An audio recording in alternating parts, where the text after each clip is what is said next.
Hey guys, tonight we are traveling back in time to Heian Japan, around the 10th or 11th century, and we're not going to be samurai or ninjas. No, our mission tonight is far more delicate, and honestly, probably more dangerous. We are going to try and date someone. This is basically the original version of online dating, except your Wi-Fi is an ox-drawn carriage and your profile picture is a poem. And trust me, you'd probably have better luck surviving a sword fight than navigating the etiquette of a world where you fall in love with someone you can't even see. So, before you get comfortable, take a moment to like the video and subscribe, but only if you genuinely enjoy what I do here. Your support truly means the world. And while you're at it, let me know in the comments what city you're listening from and what time it is for you. It's always a quiet thrill to see where everyone is tuning in from across the globe. Now dim the lights, maybe turn on a fan for that soft background hum, and let's ease into tonight's journey together. The air in Heian, the capital city, is thick with the scent of plum blossoms and damp earth. You're a young nobleman, let's say a mid-level functionary at the Ministry of Ceremonies. Your life, for the most part, is a predictable and beautifully boring sequence of rituals, poetry contests, and avoiding political missteps. Your clothes are immaculate layers of silk dyed in precise, seasonal shades, and your hair is long and lustrous. These things matter more than you can imagine. You are currently lolling in the back of your carriage, a slow, creaking wooden box pulled by a placid ox. The slatted blinds of your window are down, affording you a fragmented view of the world outside. It's a world of sprawling wooden residences with elegant curved roofs connected by covered walkways. Other carriages, identical to yours, rumble past. It's during one of these slow, meandering processions that it happens. As another carriage trundles by, a woman's sleeve dangles from its window. It's just a sleeve, nothing more. But in your world, a sleeve is a billboard. You see the layers of silk, a deep plum on the outside, then a sliver of pale lavender, followed by a shocking, vibrant yellow-green, and finally a hint of pure white. The combination is daring yet perfectly harmonious. It speaks of the current season of new growth, and it references a classic poem about the fleeting beauty of spring. This isn't just clothing, it's a statement. It's an entire personality expressed in fabric. You don't see her face.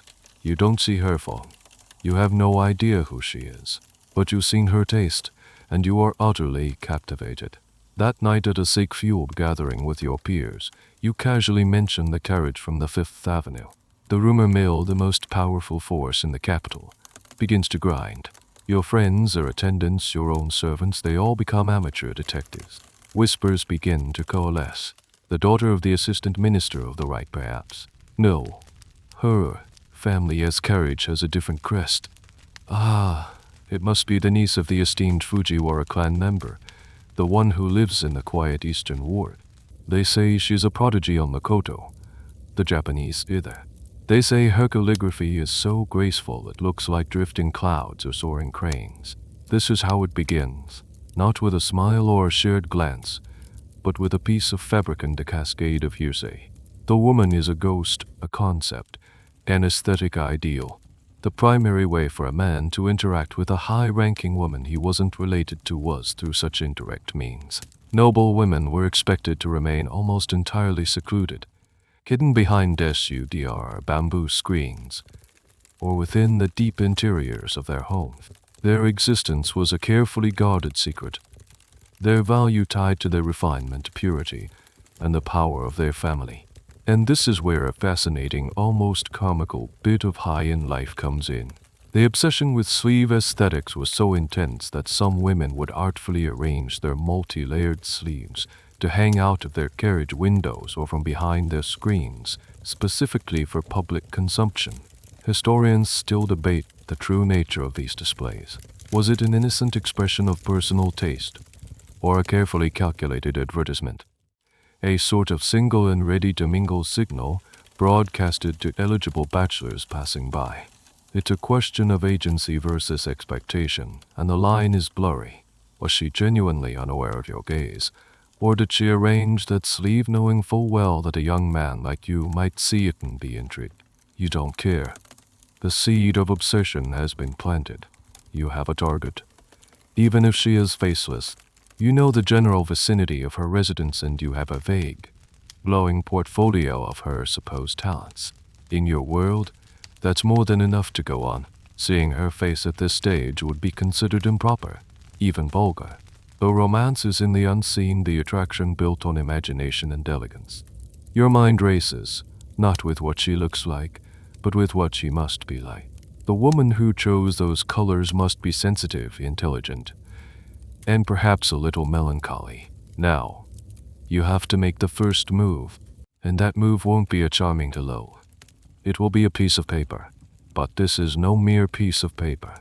Sending a note to a noblewoman you wish to court is less like sending a text and more like preparing a dish for a Michelin-starred food critic. Every single component will be judged harshly. The entire endeavor could collapse before you've even written a single word. So you don't rush. You sit in your chambers, the paper-screened walls diffusing the afternoon light into a soft golden glow, and you contemplate. First, the paper itself. You wouldn't dare use plain, common paper. That would be the equivalent of showing up for a first date in sweatpants. You have a collection of exquisite papers stored in a lacquered box. There's thick, creamy dancing paper with its crinkled texture, and gossamer thin, almost translucent paper dyed in 100 different shades. The color is your first decision, and it is critical. You can't just pick your favorite. The color must reflect the season, the specific mood you want to convey, and ideally harmonize with the very sleeve that started this whole mess. Since her sleeve hinted at early spring, a bold red would be too aggressive, a somber gray too depressing. You settle on a sheet of very pale, light green paper, the color of a new willow leaf. It's delicate, hopeful, and respectful.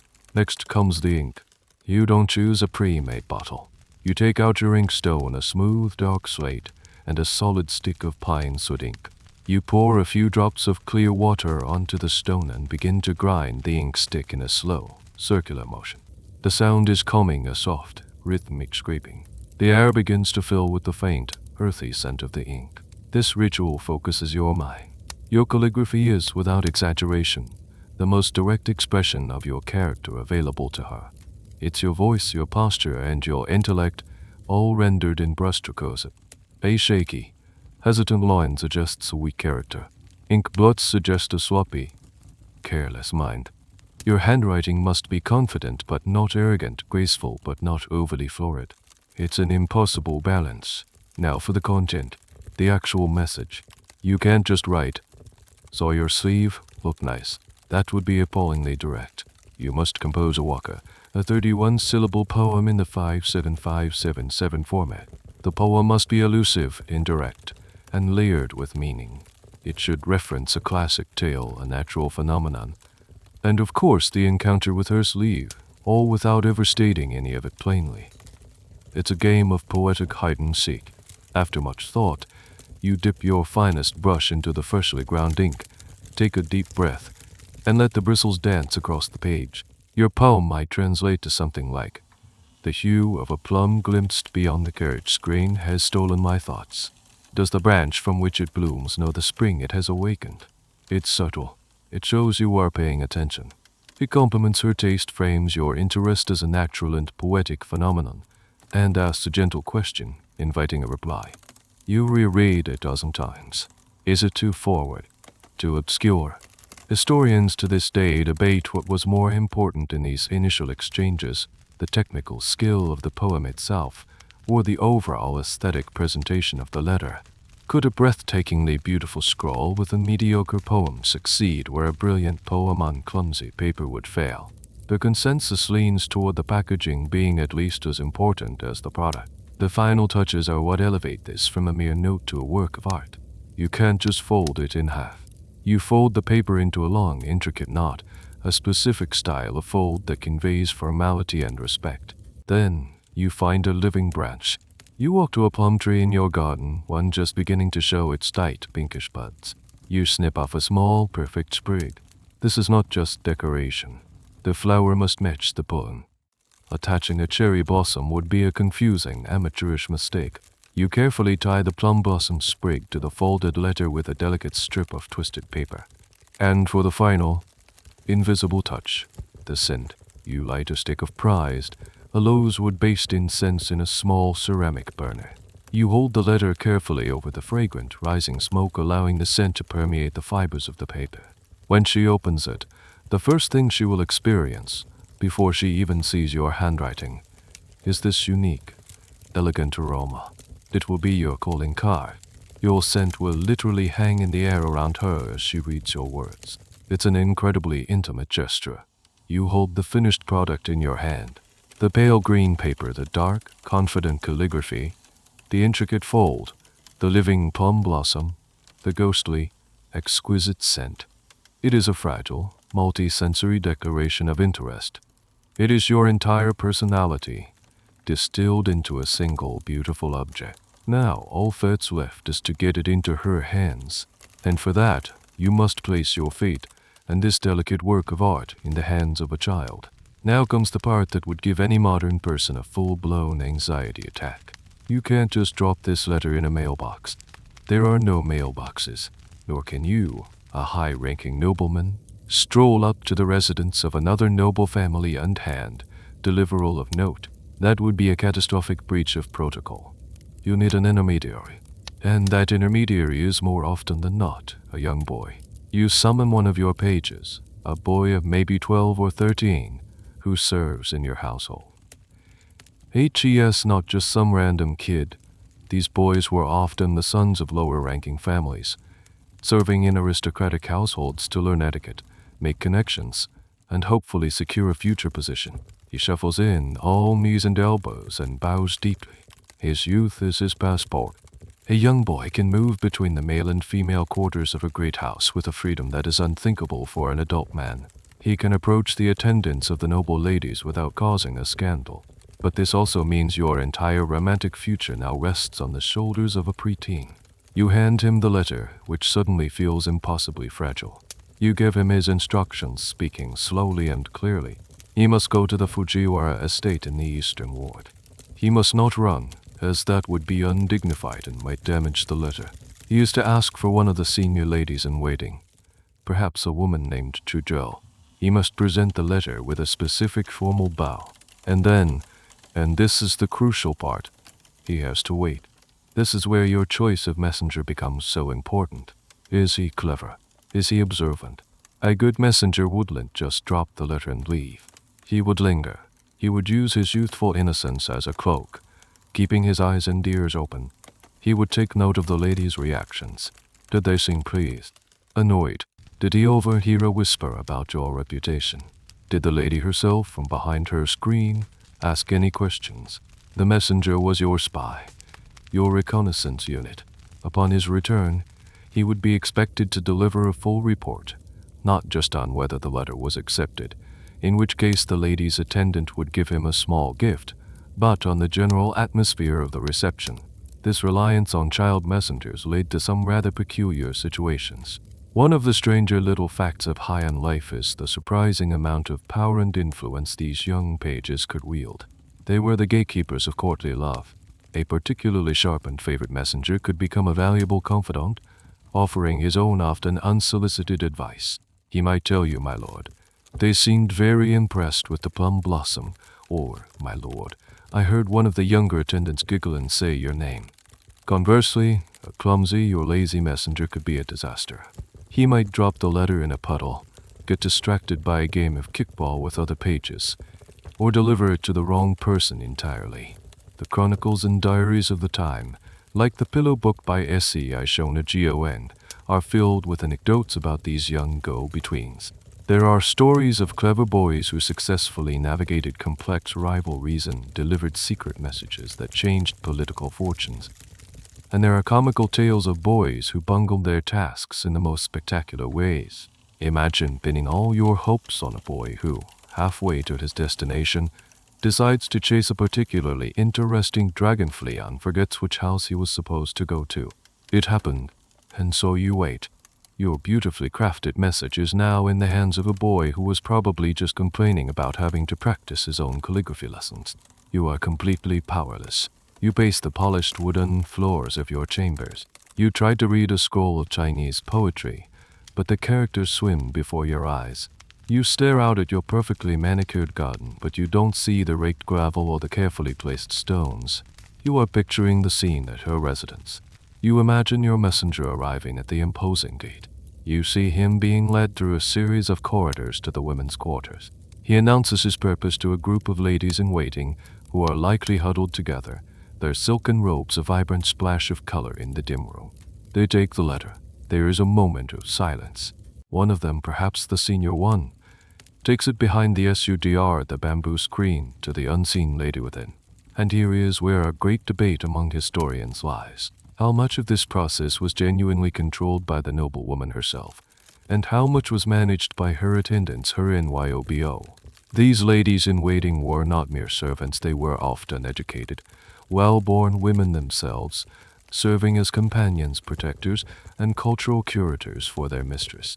Some scholars argue that these attendants acted as a powerful filter, weeding out undesirable suitors based on their own judgments of a letter's quality or the sender's reputation, perhaps even before the lady herself saw it.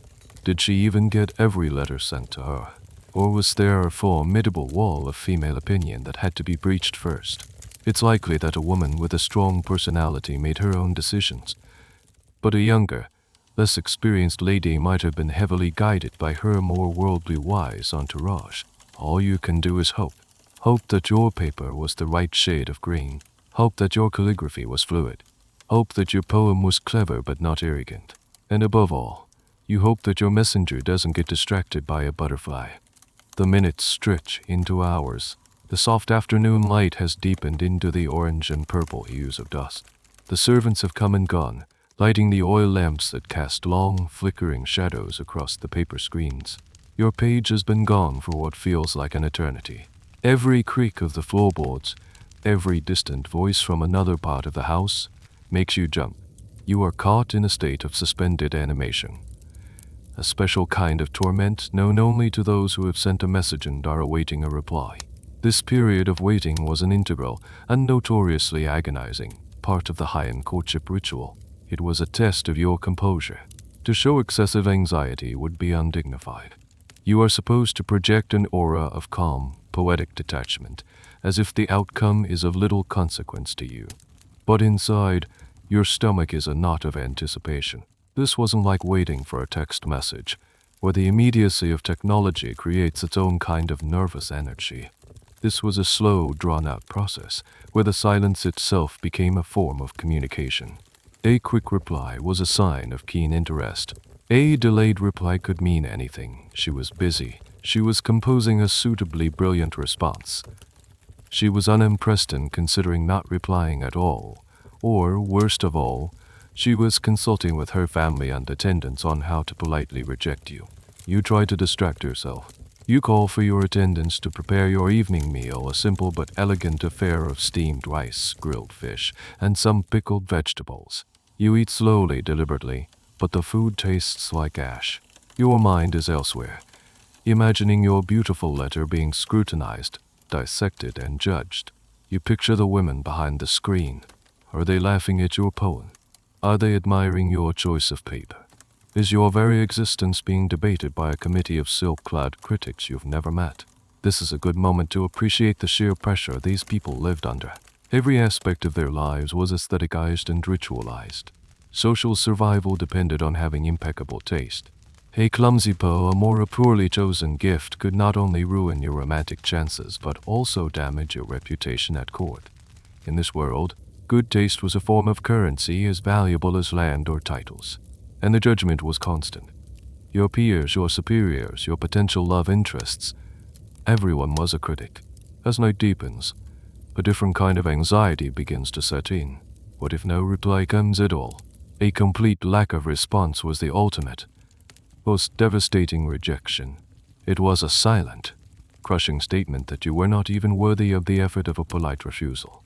It meant your letter, your poem, your carefully selected plum blossom were all deemed so inadequate that they warranted nothing but oblivion. Your social stock would plummet. Word would get around. Did you hear? He sent a letter to Lord Fujiwara's niece, and she never even replied. The shame would be exquisite. Finally, Just as you've resigned yourself to a sleepless night of quiet humiliation, you hear a familiar shuffling sound outside your chambers. Your page has returned. He slides open the screen and prostrates himself on the floor. You try to keep your voice level, betraying no emotion. Well, he doesn't speak immediately. He lifts his head, and in his hands, he holds a small, folded object. Your heart leaps. It's a letter, she has replied. But before you can snatch it, you must complete the ritual. You must listen to his report. He tells you that he was made to wait for a very long time in an anteroom. He was served a small sweet cake and some fruit juice, a good sign. It meant they treated your messenger with respect. He says the ladies in waiting whispered amongst themselves a great deal. He caught the name of a rival, another young lord from the Minamoto clan, who had apparently sent a letter the day before. This is new and unwelcome information. The game is afoot. He says that when the letter was finally given to him, it was handed over by the senior attendant who told him, "My lady is grateful for the sentiment, though she is unworthy of such fine words." This is standard self-deprecating etiquette. It means nothing and everything. You dismiss the boy, rewarding him with a small silver coin for his good work. Now, you are alone with the reply. It's a single sheet of paper, a deep, rich violet, folded into an elegant knot, just as yours was. Tied to it is not a flower, but a single long blade of grass, bent and tied into a loop. You hold it in your hands. It has a faint floral and slightly spicy scent completely different from the incense you use. This is her scent. You are formally introducing yourselves, not with names, but with fragrances. One of the fascinating and often overlooked aspects of this culture is the role of memory in scent. Perfumes weren't mass-produced. Each noble house, and often each individual, had their own signature blend of incense, a secret recipe of aromatic woods, spices, and resins. To recognize someone's scent was to know them intimately. Historians debate whether these scents were used as clear identifiers, almost like a fragrant family crest, or if they were more personal and subject to individual whim. Was this her scent, or just the scent her household was using that day? Regardless, for you in this moment, this complex, beautiful aroma is now inextricably linked to her. You carefully untie the grass knot and unfold the paper. The calligraphy inside is delicate, almost ethereal, yet possesses a surprising strength in its fine, flowing lines. And on the violet paper, a poem is written in dark ink. It's her answer to your own. Your courtship has officially begun, but the real challenge is just starting. Now you have to figure out what on earth she meant to say. You hold the violet paper, your heart thumping a rhythm that feels entirely too loud in the quiet room. The scent of her letter, a mix of cloves, sandalwood, and something floral you can't place, is a ghost in the air. This is the moment of truth. Decoding her poem is not a casual reading experience. It's an act of literary forensics. Her 31 syllables are a puzzle box, and your future with her depends on your ability to find the key. Her poem might read something like this: "Your hopeful spring branch finds no plum tree in this yard, only a low fence. How can blossoms dare to bloom on such a forgotten wood?" On the surface, this looks like a rejection. A polite but firm thanks, but no thanks. She's saying she's not the magnificent plum tree you think she is, but merely a humble, forgotten fence. She is claiming to be unworthy of your praise. If you were a clumsy, literal-minded suitor, you might feel a pang of disappointment, send a sad, final poem, and move on. And that is exactly what a less refined man would do. But you understand the language of Heian courtship. It is a language of extreme humility and indirectness. To boast or accept a compliment directly was considered shockingly arrogant. Her poem is a masterful example of this self-deprecation. The key isn't in what she said, but in the fact that she replied at all, and in how she replied. Let's break it down. First, she acknowledged your metaphor, the spring branch. This means she understood your poem. That's a huge win. She's signaling that you are on the same intellectual wavelength. Second, she continued the metaphor, shifting it from a tree to a fence. This is a classic poetic maneuver, a sign of a quickened creative mind. She's playing the game, and she's playing it well. The most important part is the undertone of melancholy. Forgotten wood is a classic trope. She is painting a picture of herself as lonely, modest, and isolated. This isn't a no. This is an invitation. She is implicitly asking you to convince her that she is not a forgotten fence, but a beautiful tree waiting to bloom. She has set the stage for you to be her poetic hero, the one who recognizes her hidden worth. It's a subtle, brilliant move that puts the ball squarely back in your court. You feel a surge of admiration. She's not just beautiful in her taste, the sleeve, the violet paper, she's clever. The challenge excites you more than a straightforward, enthusiastic yes ever could have.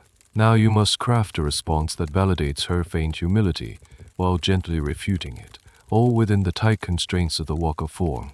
This back and forth could go on for days, even weeks. It was a poetic tennis match of volley as it's often described by scholars. Each poem was a serve, and the quality of the return determined if the game continued. This is where you see the deep influence of Chinese literary culture, but with a uniquely Japanese twist. While Chinese poetry might be grander in its themes of history and politics, Japanese waka focused intensely on these personal, emotional, and natural details. It was the microscope to China's telescope. One of the more peculiar tidbits of this poetic exchange is the pressure it put on everyone involved. What if you weren't a great poet? It's not like everyone in the Heian aristocracy was a literary genius. Diaries from the period reveal a great deal of anxiety about this. Some men and women secretly outsourced their poetic compositions. A nobleman struggling to come up with a clever reply might consult a more learned friend, or even a talented servant for help. This practice is a source of ongoing academic discussion. Was it considered cheating?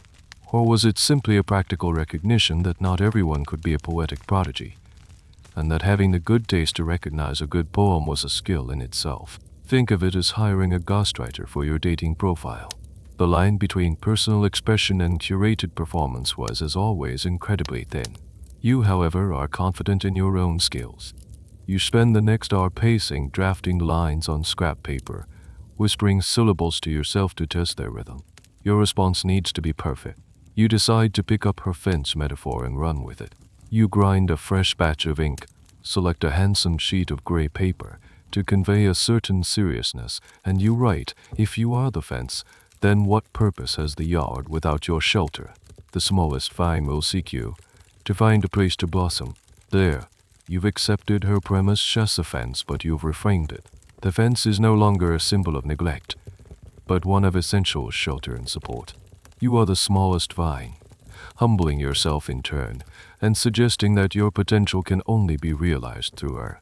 It's complimentary, respectful, and it escalates the intimacy of the metaphor. You've shown her that you not only understand her game, but you can play it at her level.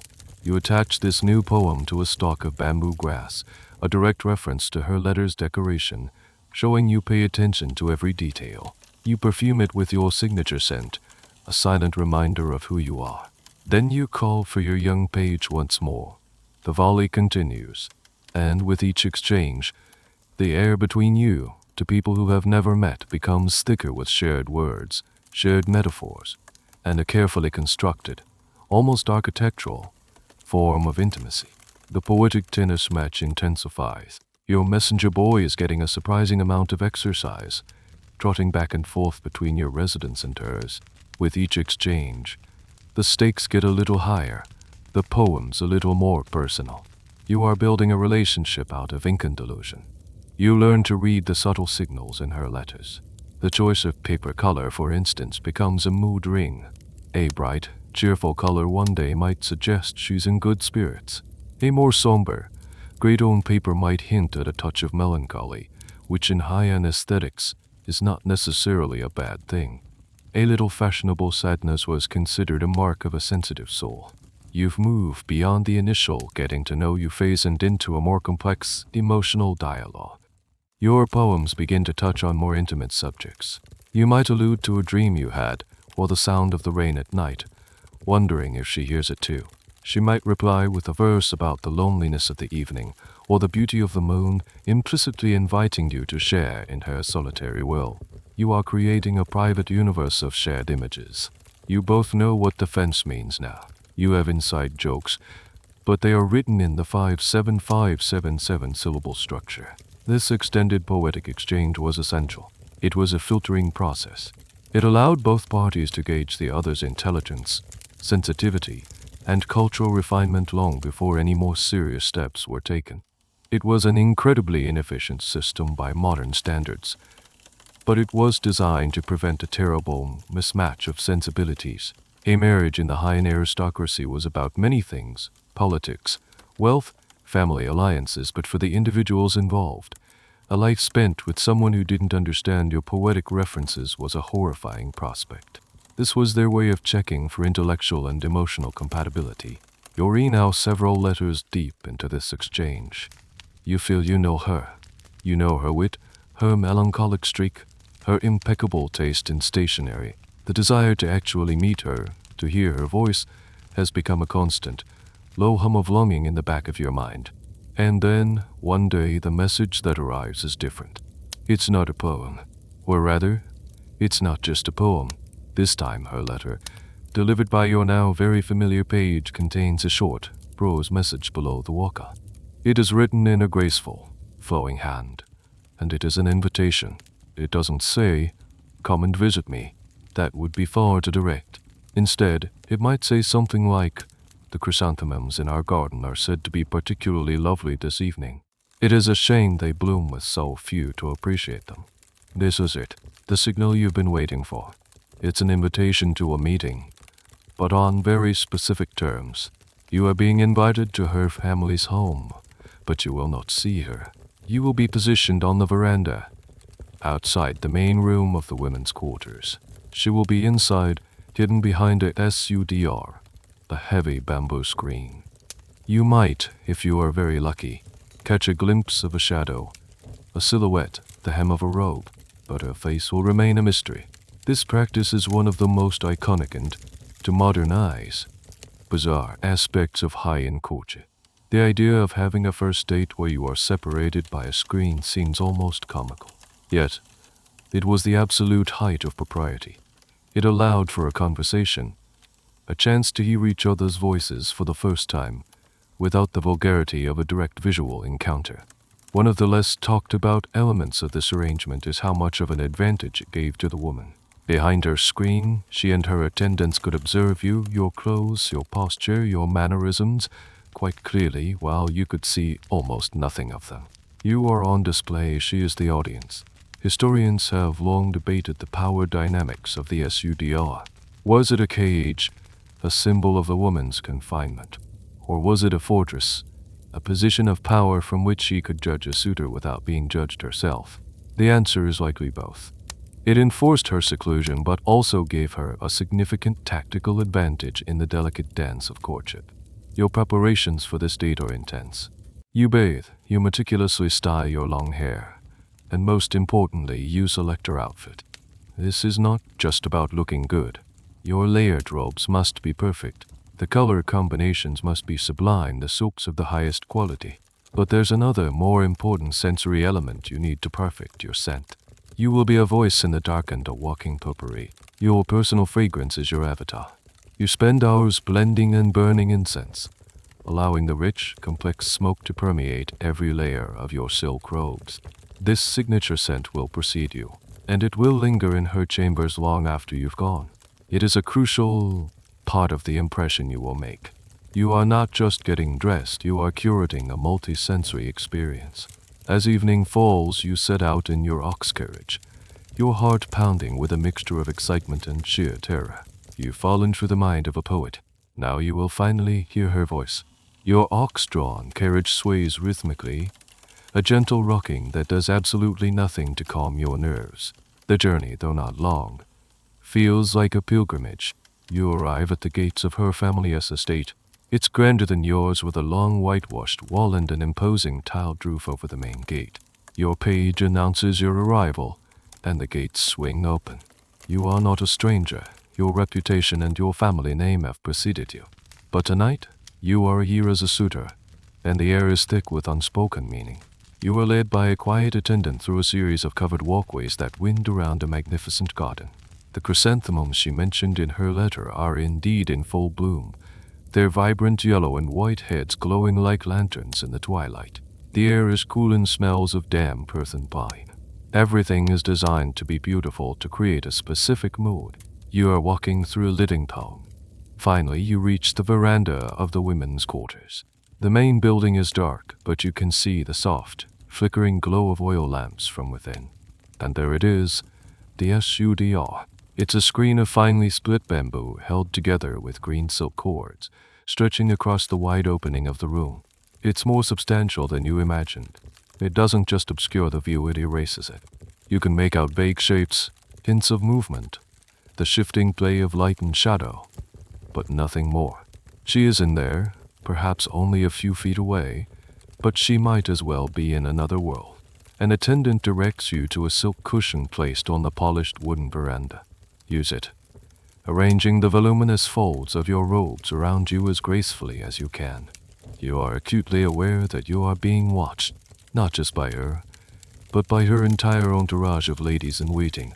You feel a dozen pairs of eyes on you, judging the color of your robes, the way you use it, the nervous way you clear your throat. Then a sound comes from behind the screen. It is the soft, rustling whisper of silk. And then, her voice. It's softer than you imagined, but clear and musical. "The moon is lovely tonight," she says. "It must have guided your journey." Your mind races. You can't just say, "Yes, it's very nice." Your conversation must be as artful as your poems. You must continue the dance. "The moon is but a pale reflection," you reply, your own voice sounding strained to your ears. "It is the light from within this house that truly illuminates the evening."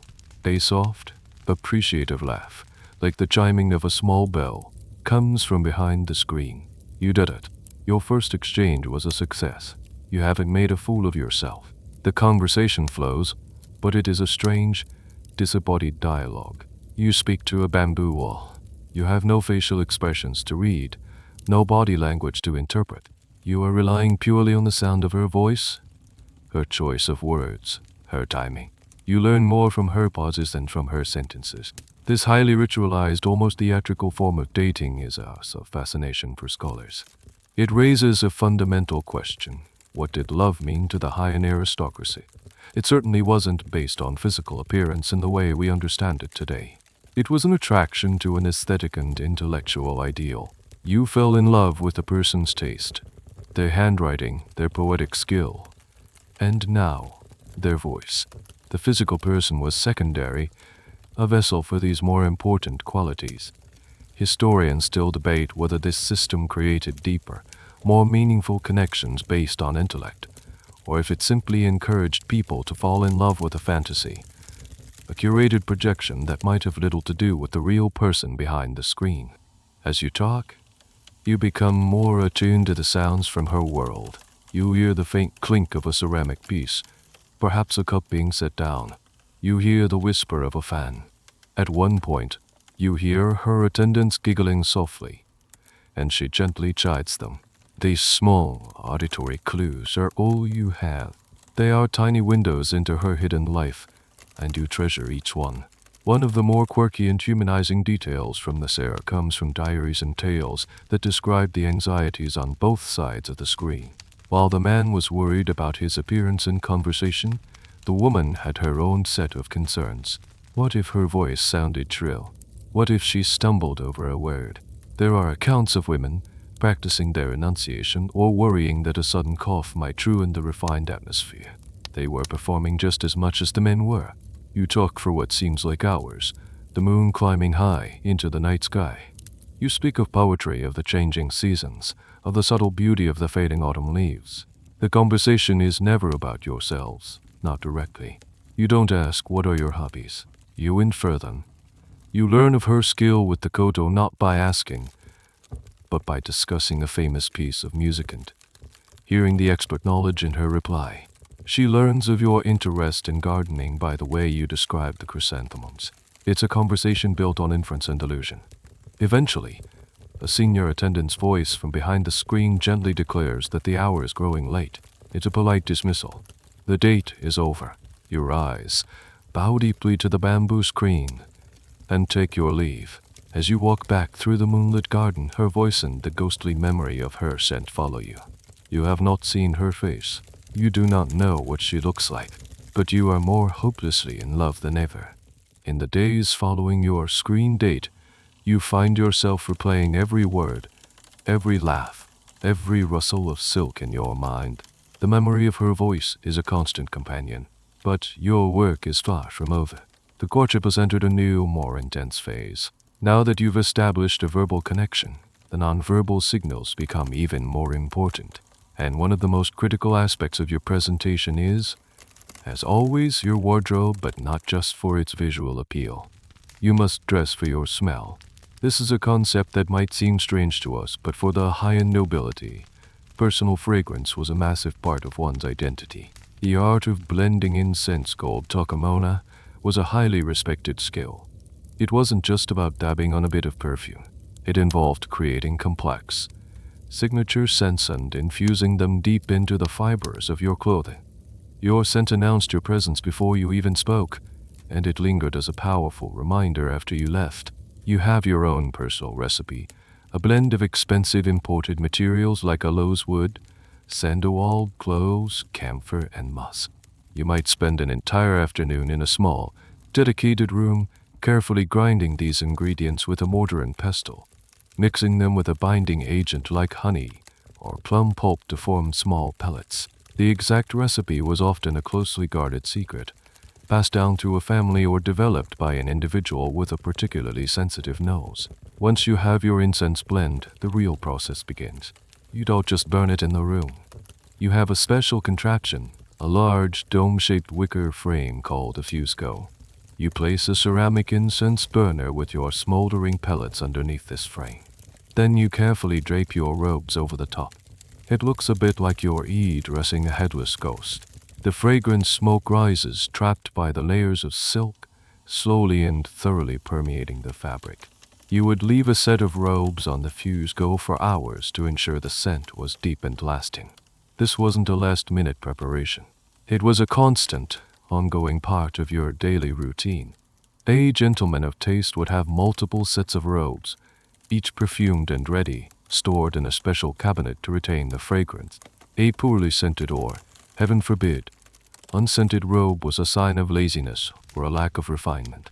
It would be like showing up to a modern event with a stained shirt and uncombed hair. This obsession with fragrance led to some interesting social customs. People would often try to guess the composition of each other's incense blends. It was a game for connoisseurs. Someone might compliment you by saying, "A masterful use of cloves in your blend today, my lord. It has a wonderfully warm and autumnal feel." To have your scent recognized and admired was a major social victory. A particularly charming and slightly odd fact about this practice is what happened during the damp, rainy season. The high humidity in the Japanese climate could make it difficult for incense to burn properly and for scents to hold in the fabric. Diaries from the period are full of complaints about this. A courtier might lament that the miserable weather has ruined his best aloes wood blend, causing him great anxiety before an important meeting. The struggle to smell good in a downpour was a real and relatable problem for the Heian elite. So when you prepare for your next visit to her veranda, because you have, of course, been invited back, your choice of scent is as important as your choice of words. You don't want to use the exact same blend as last time. That would be boring. You want to show your versatility. You might create a slightly different variation, perhaps adding a touch more musk to give it a richer, more masculine feel, signaling a deepening of your intentions. Scholars continue to analyze the language of scent in Heian Japan. Was there a clear code? Did certain ingredients correspond to specific emotions or intentions? While there's no definitive dictionary, the consensus is that the language was more contextual. A light, floral scent was appropriate for a preliminary meeting, while a deeper, more complex scent might be used for a more serious encounter. It was about creating a mood and atmosphere that was in harmony with the season and the emotional tone of the relationship. You arrive for your second screen-side chat, and as you sit on the veranda, you know that the first thing she and her attendants will notice is the subtle shift in your fragrance. It's a silent message, a new verse in your non-verbal poem. You hope they interpret it as a sign of your growing passion and impeccable taste. From behind the screen, she might comment, "The evening air carries a most pleasing fragrance tonight." It's her way of saying, "I notice your new scent and I approve." The game continues on this new, invisible level. You are communicating through scent as much as sound. Your clothes are no longer just clothes. They are broadcasters of your intent, your refinement, and your very essence. And in this world where you cannot be seen, these invisible signals are everything. Your relationship is now a delicate tapestry woven from poems, disembodied conversations, and fragrant smoke. You've been to her veranda a few times now, and a comfortable, if somewhat strange, rhythm has developed. The terror of the first visit has subsided, replaced by a warm, familiar longing. But the screen remains. The SUDR is the unmovable center of your universe, a constant reminder of the tantalizing distance between you.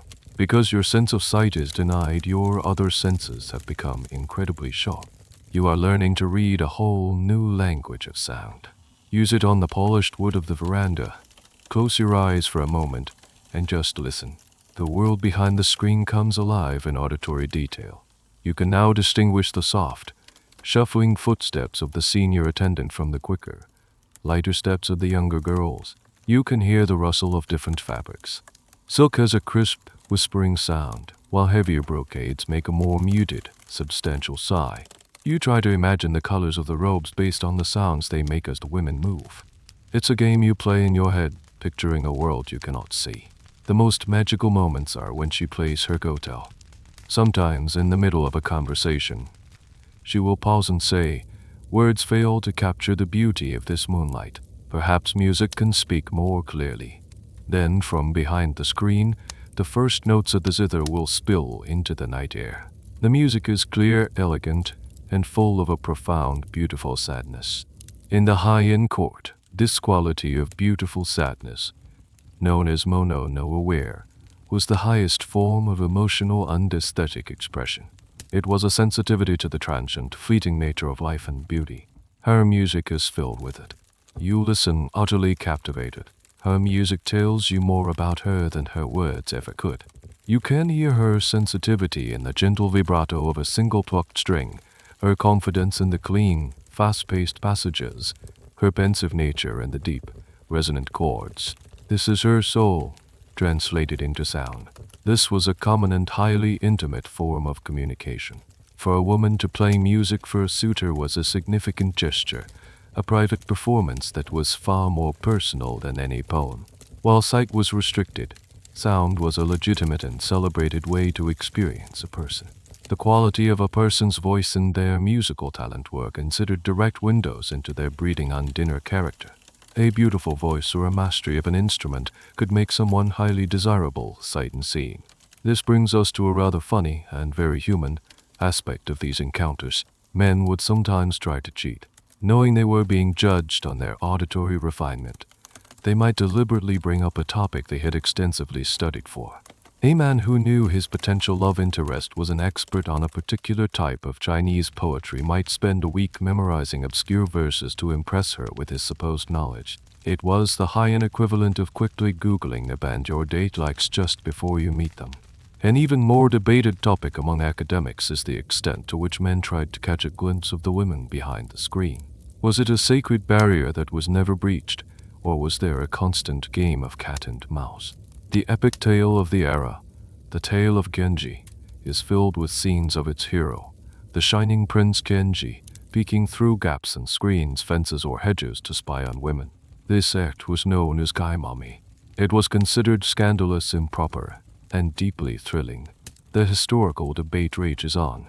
Was kaimami a common, albeit illicit, practice, or was it a literary fantasy, a bit of wish fulfillment for male readers? Did respectable gentlemen actually lurk in the bushes, hoping for a gust of wind to lift a blind? It's hard to say for sure. The official code of conduct was absolute. You did not peek. But human nature is, and always has been, curious. The tension between strict social rules and private human desires is what makes this period so endlessly fascinating. For now, you are the perfect gentleman. You sit patiently on your cushion. You do not peek. You listen, You learn to appreciate the subtle cadence of her speech, the way she pauses before answering a difficult question. You hear the soft scratch of a brush on paper and know that one of her attendants is taking notes, perhaps recording a particularly clever line of poetry you've just uttered. You are, in a very real sense, being documented. Your entire perception of attraction is being rewired. It's no longer about a pretty face or a winning smile. It's about the intake of breath before a difficult note is played on the koto, the intellectual spark in a well-turned phrase, the shared silence as you both watch the moon. You are falling in love with a collection of sounds, scents, and shadows. The woman herself is still a beautiful, maddeningly incomplete idea, and the desire to finally see her is becoming an almost unbearable ache. As you become a more frequent visitor to the veranda, you start to realize that you are not just courting one woman, you are auditioning for her entire team. The space behind the SUDR is not a solitary chamber.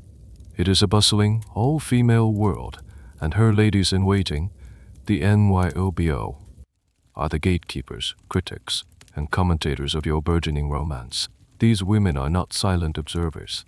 They are active participants. You've heard their whispers and giggles from the very first day, but as you become more familiar, you begin to recognize their voices and personalities. There's the senior attendant, the one you heard your page mention, Chuzhou.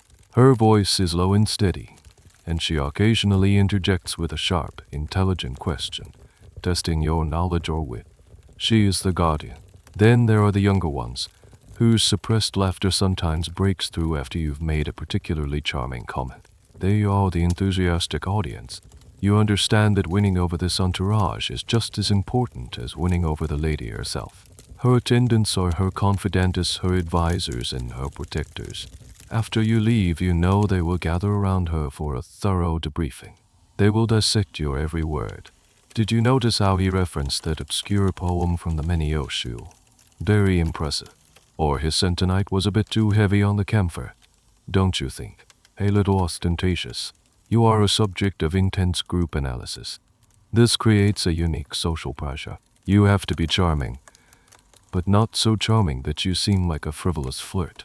You must be knowledgeable, but not a pedantic bore. You have to perform for a whole crowd of unseen judges, each with their own tastes and biases. A clumsy comment could turn a key attendant against you, and her subtle influence could poison your chances. Sometimes, the attendants will engage you directly. A younger one might be prompted by her mistress to ask you a question, perhaps about a recent festival or a poetry competition at court. It's a test. They want to see how you interact with women of a slightly lower, but still respectable rank. Are you condescending? Are you dismissive? Or are you gracious and respectful to all?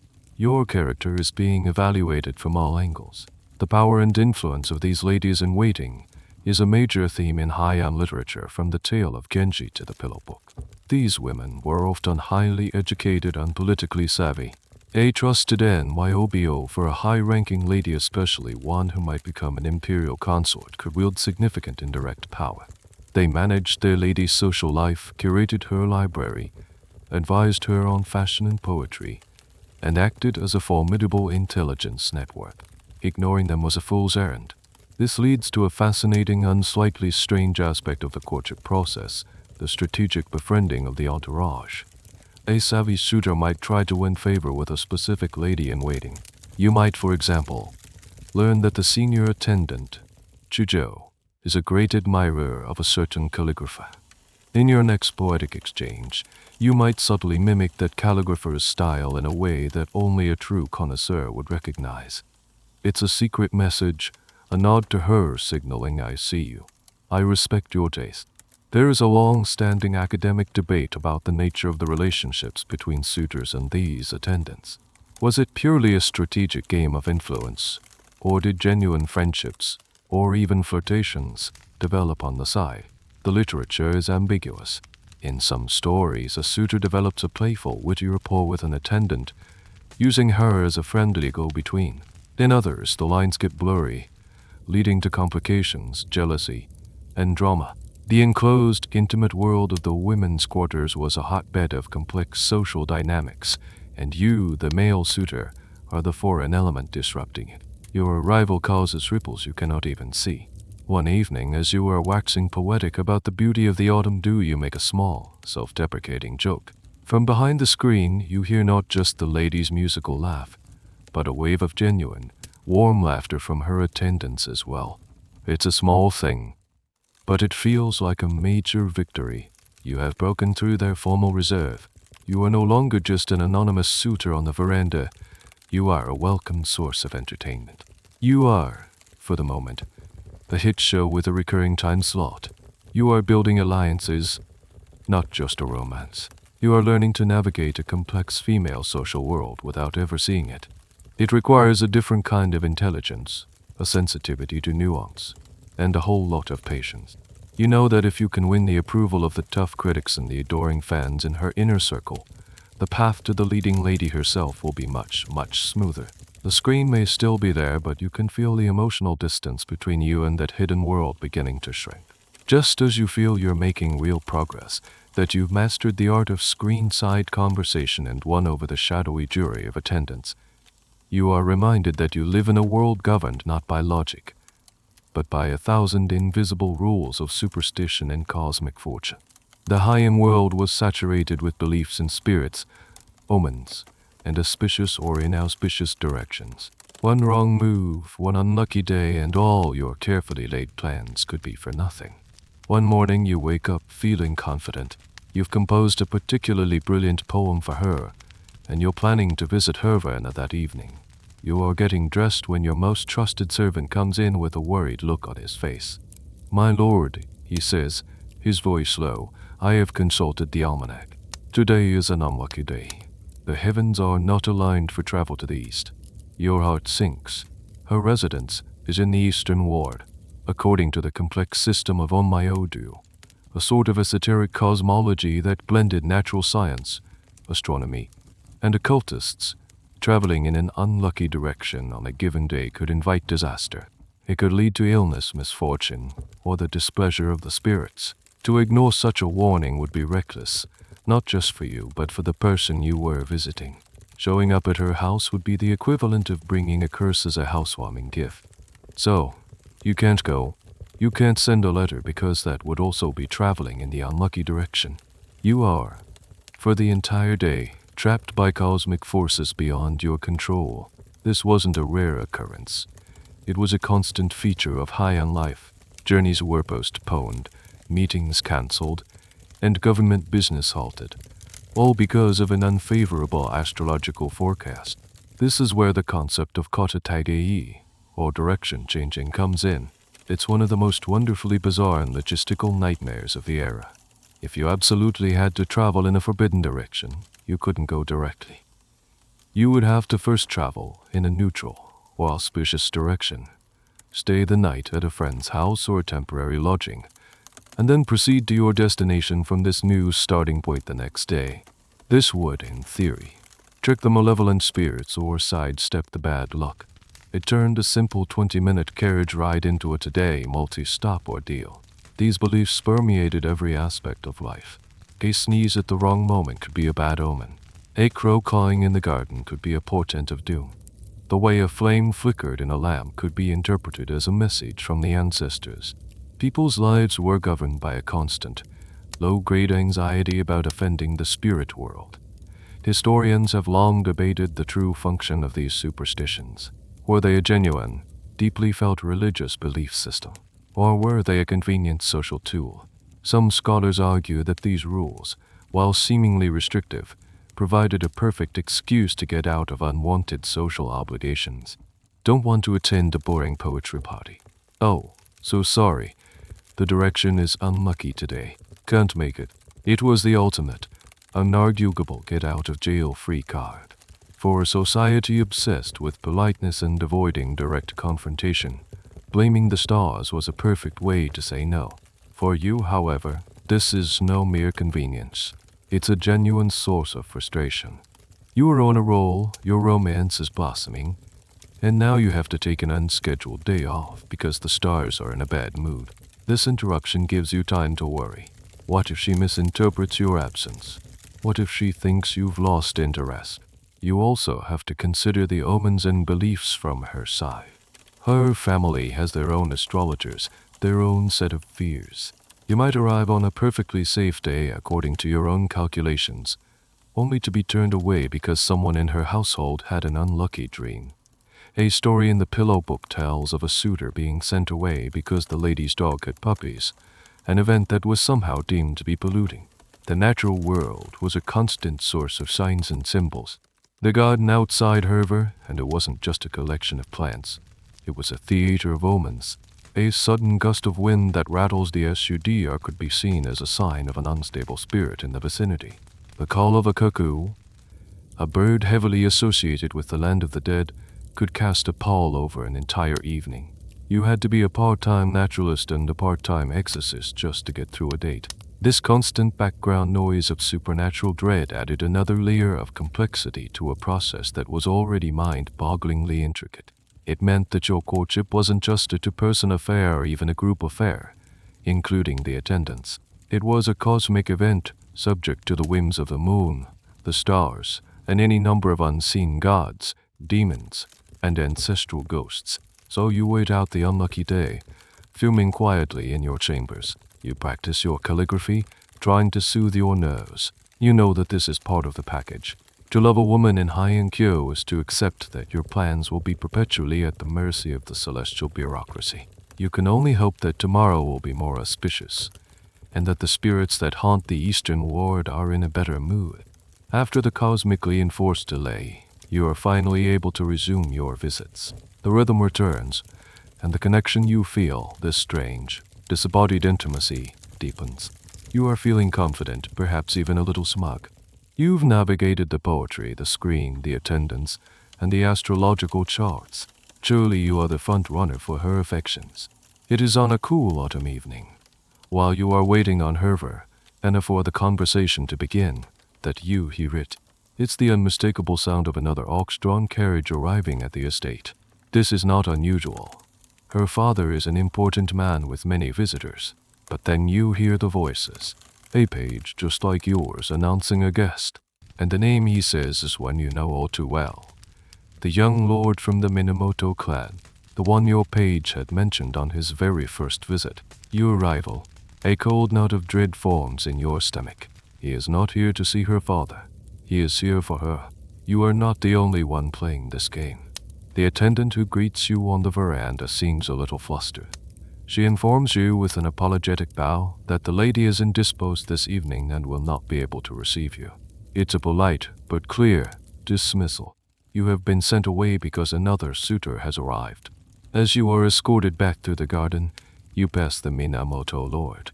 He is on his way to the very same veranda you just vacated. He is handsome, you notice with a pang of jealousy, and his robes in a tasteful combination of amber and gold are immaculate.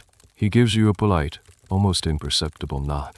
It is a nod of acknowledgement or shared struggle, but also of victory. Tonight, he has won.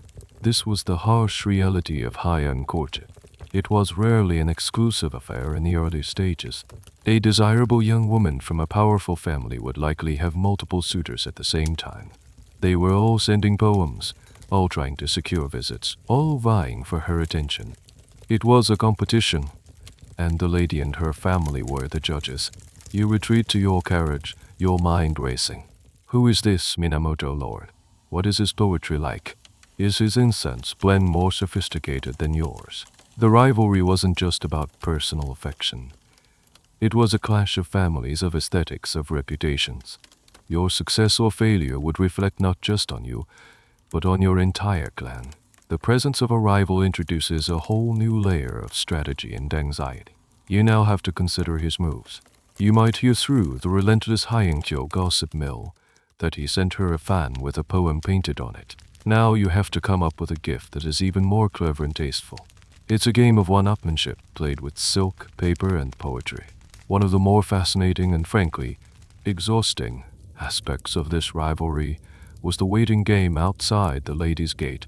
It was not uncommon for 2 or 3 suitors to show up on the same night. This created an incredibly awkward situation. The lady would have to choose whom to receive. The men would wait in their carriages, a silent, tense standoff, until a servant came out to deliver the verdict. The rejected suitors would then have to command their ox drivers to turn around and begin the slow, humiliating journey home. Diaries of the time are filled with the bitter complaints of men who were left waiting for hours, only to be turned away in favor of a rival. There is an ongoing debate among scholars about how these choices were made.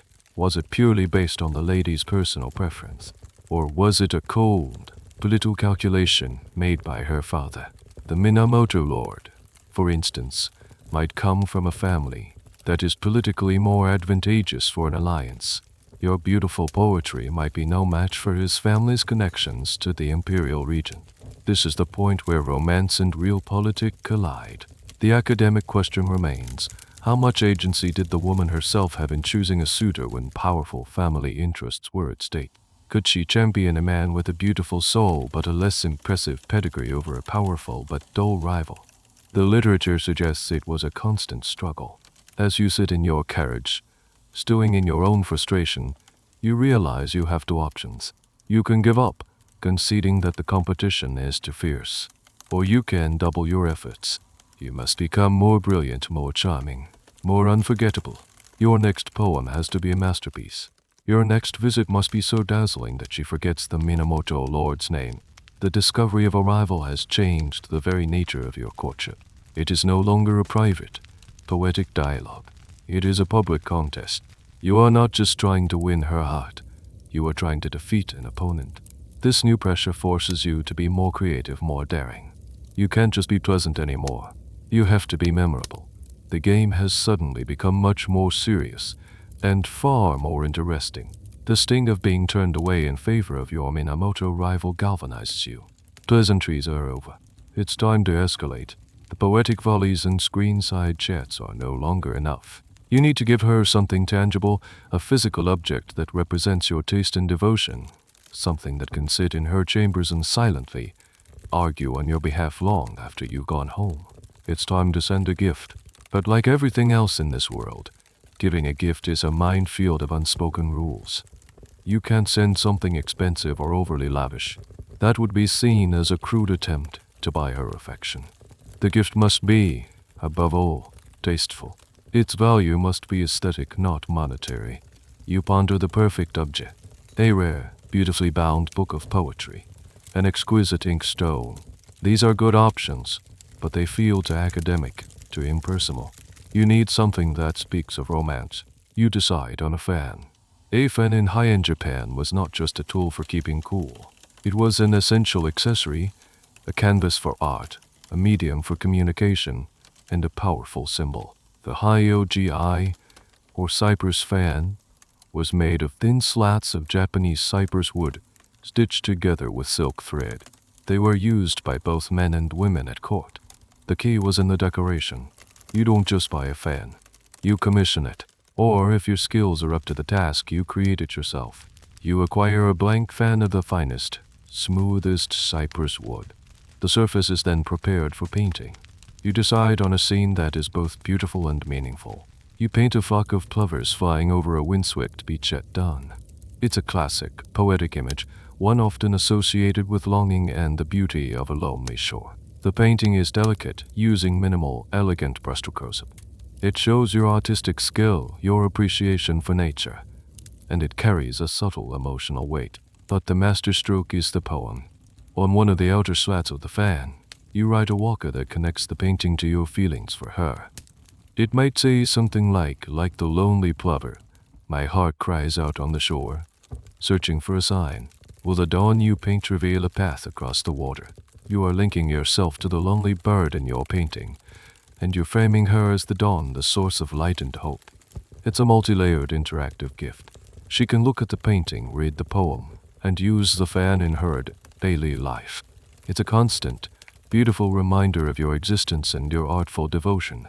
This practice of exchanging decorated fans was incredibly common. Fans were, in a sense, the greeting cards of the Heian period. A man might send a fan to a woman he was courting. She might reply by sending him one of her own, perhaps decorated with a scene that responds to his.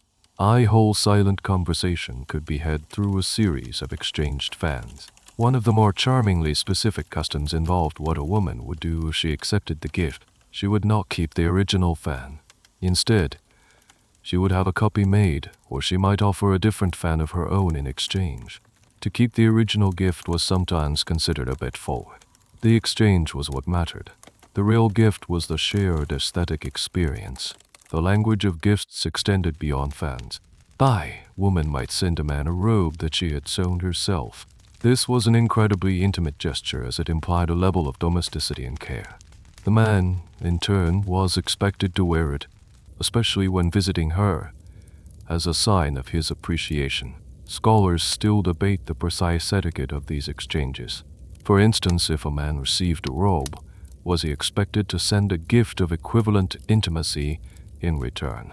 Was there a clear hierarchy of gifts, from a simple flower to a handwritten poem to a fan to a robe? The system was likely fluid and depended on context, but the pressure to choose the right gift was immense. You dispatch your page with a carefully wrapped fan. The waiting is even more agonizing than when you sent your first poem. A poem can be dismissed as mere words. A physical object is a much bolder statement. It requires a more definitive response. A day later, your page returns. He carries a small, elegantly wrapped box. Inside is a fan, but it's not your fan. It is a woman's fan, more delicate than yours, made of cypress wood but decorated with painted cherry blossoms on a background of gold leaf. Tucked into the folds is a poem written on a strip of scented paper. The poem thanks you for your beautiful depiction of the lonely shore and says that she hopes the enclosed blossoms might offer the plover some company. You have done it. She has accepted your gift and replied in kind. She has engaged with your metaphor and added to it. She has not only acknowledged your move in this complex game, but she has made a masterful move of her own. The rivalry with the Minamoto Lord feels a little less threatening now. He may have connections, but you have taste. And in this world, that is a powerful weapon. You hold her fan in your hand, a fragile token of your success. It feels like a trophy. Your courtship has reached a critical juncture. The poetic exchanges, the screen side chats, the gift of the fan, you've successfully navigated all the preliminary stages. You and the lady have built a world of shared metaphors and quiet understanding. You've even managed to outshine your Minamoto rival, at least for now. But all of this elegant romance exists in a bubble. To move forward, you must breach the walls of her family compound in a more official capacity. It's time to deal with her father. Up until this point, the father has been a powerful but silent presence. He is, of course, aware of you. He has undoubtedly been receiving detailed reports about your progress from his wife and the senior ladies in waiting. Your family name, your rank at court, your reputation, all of this has been weighed and measured.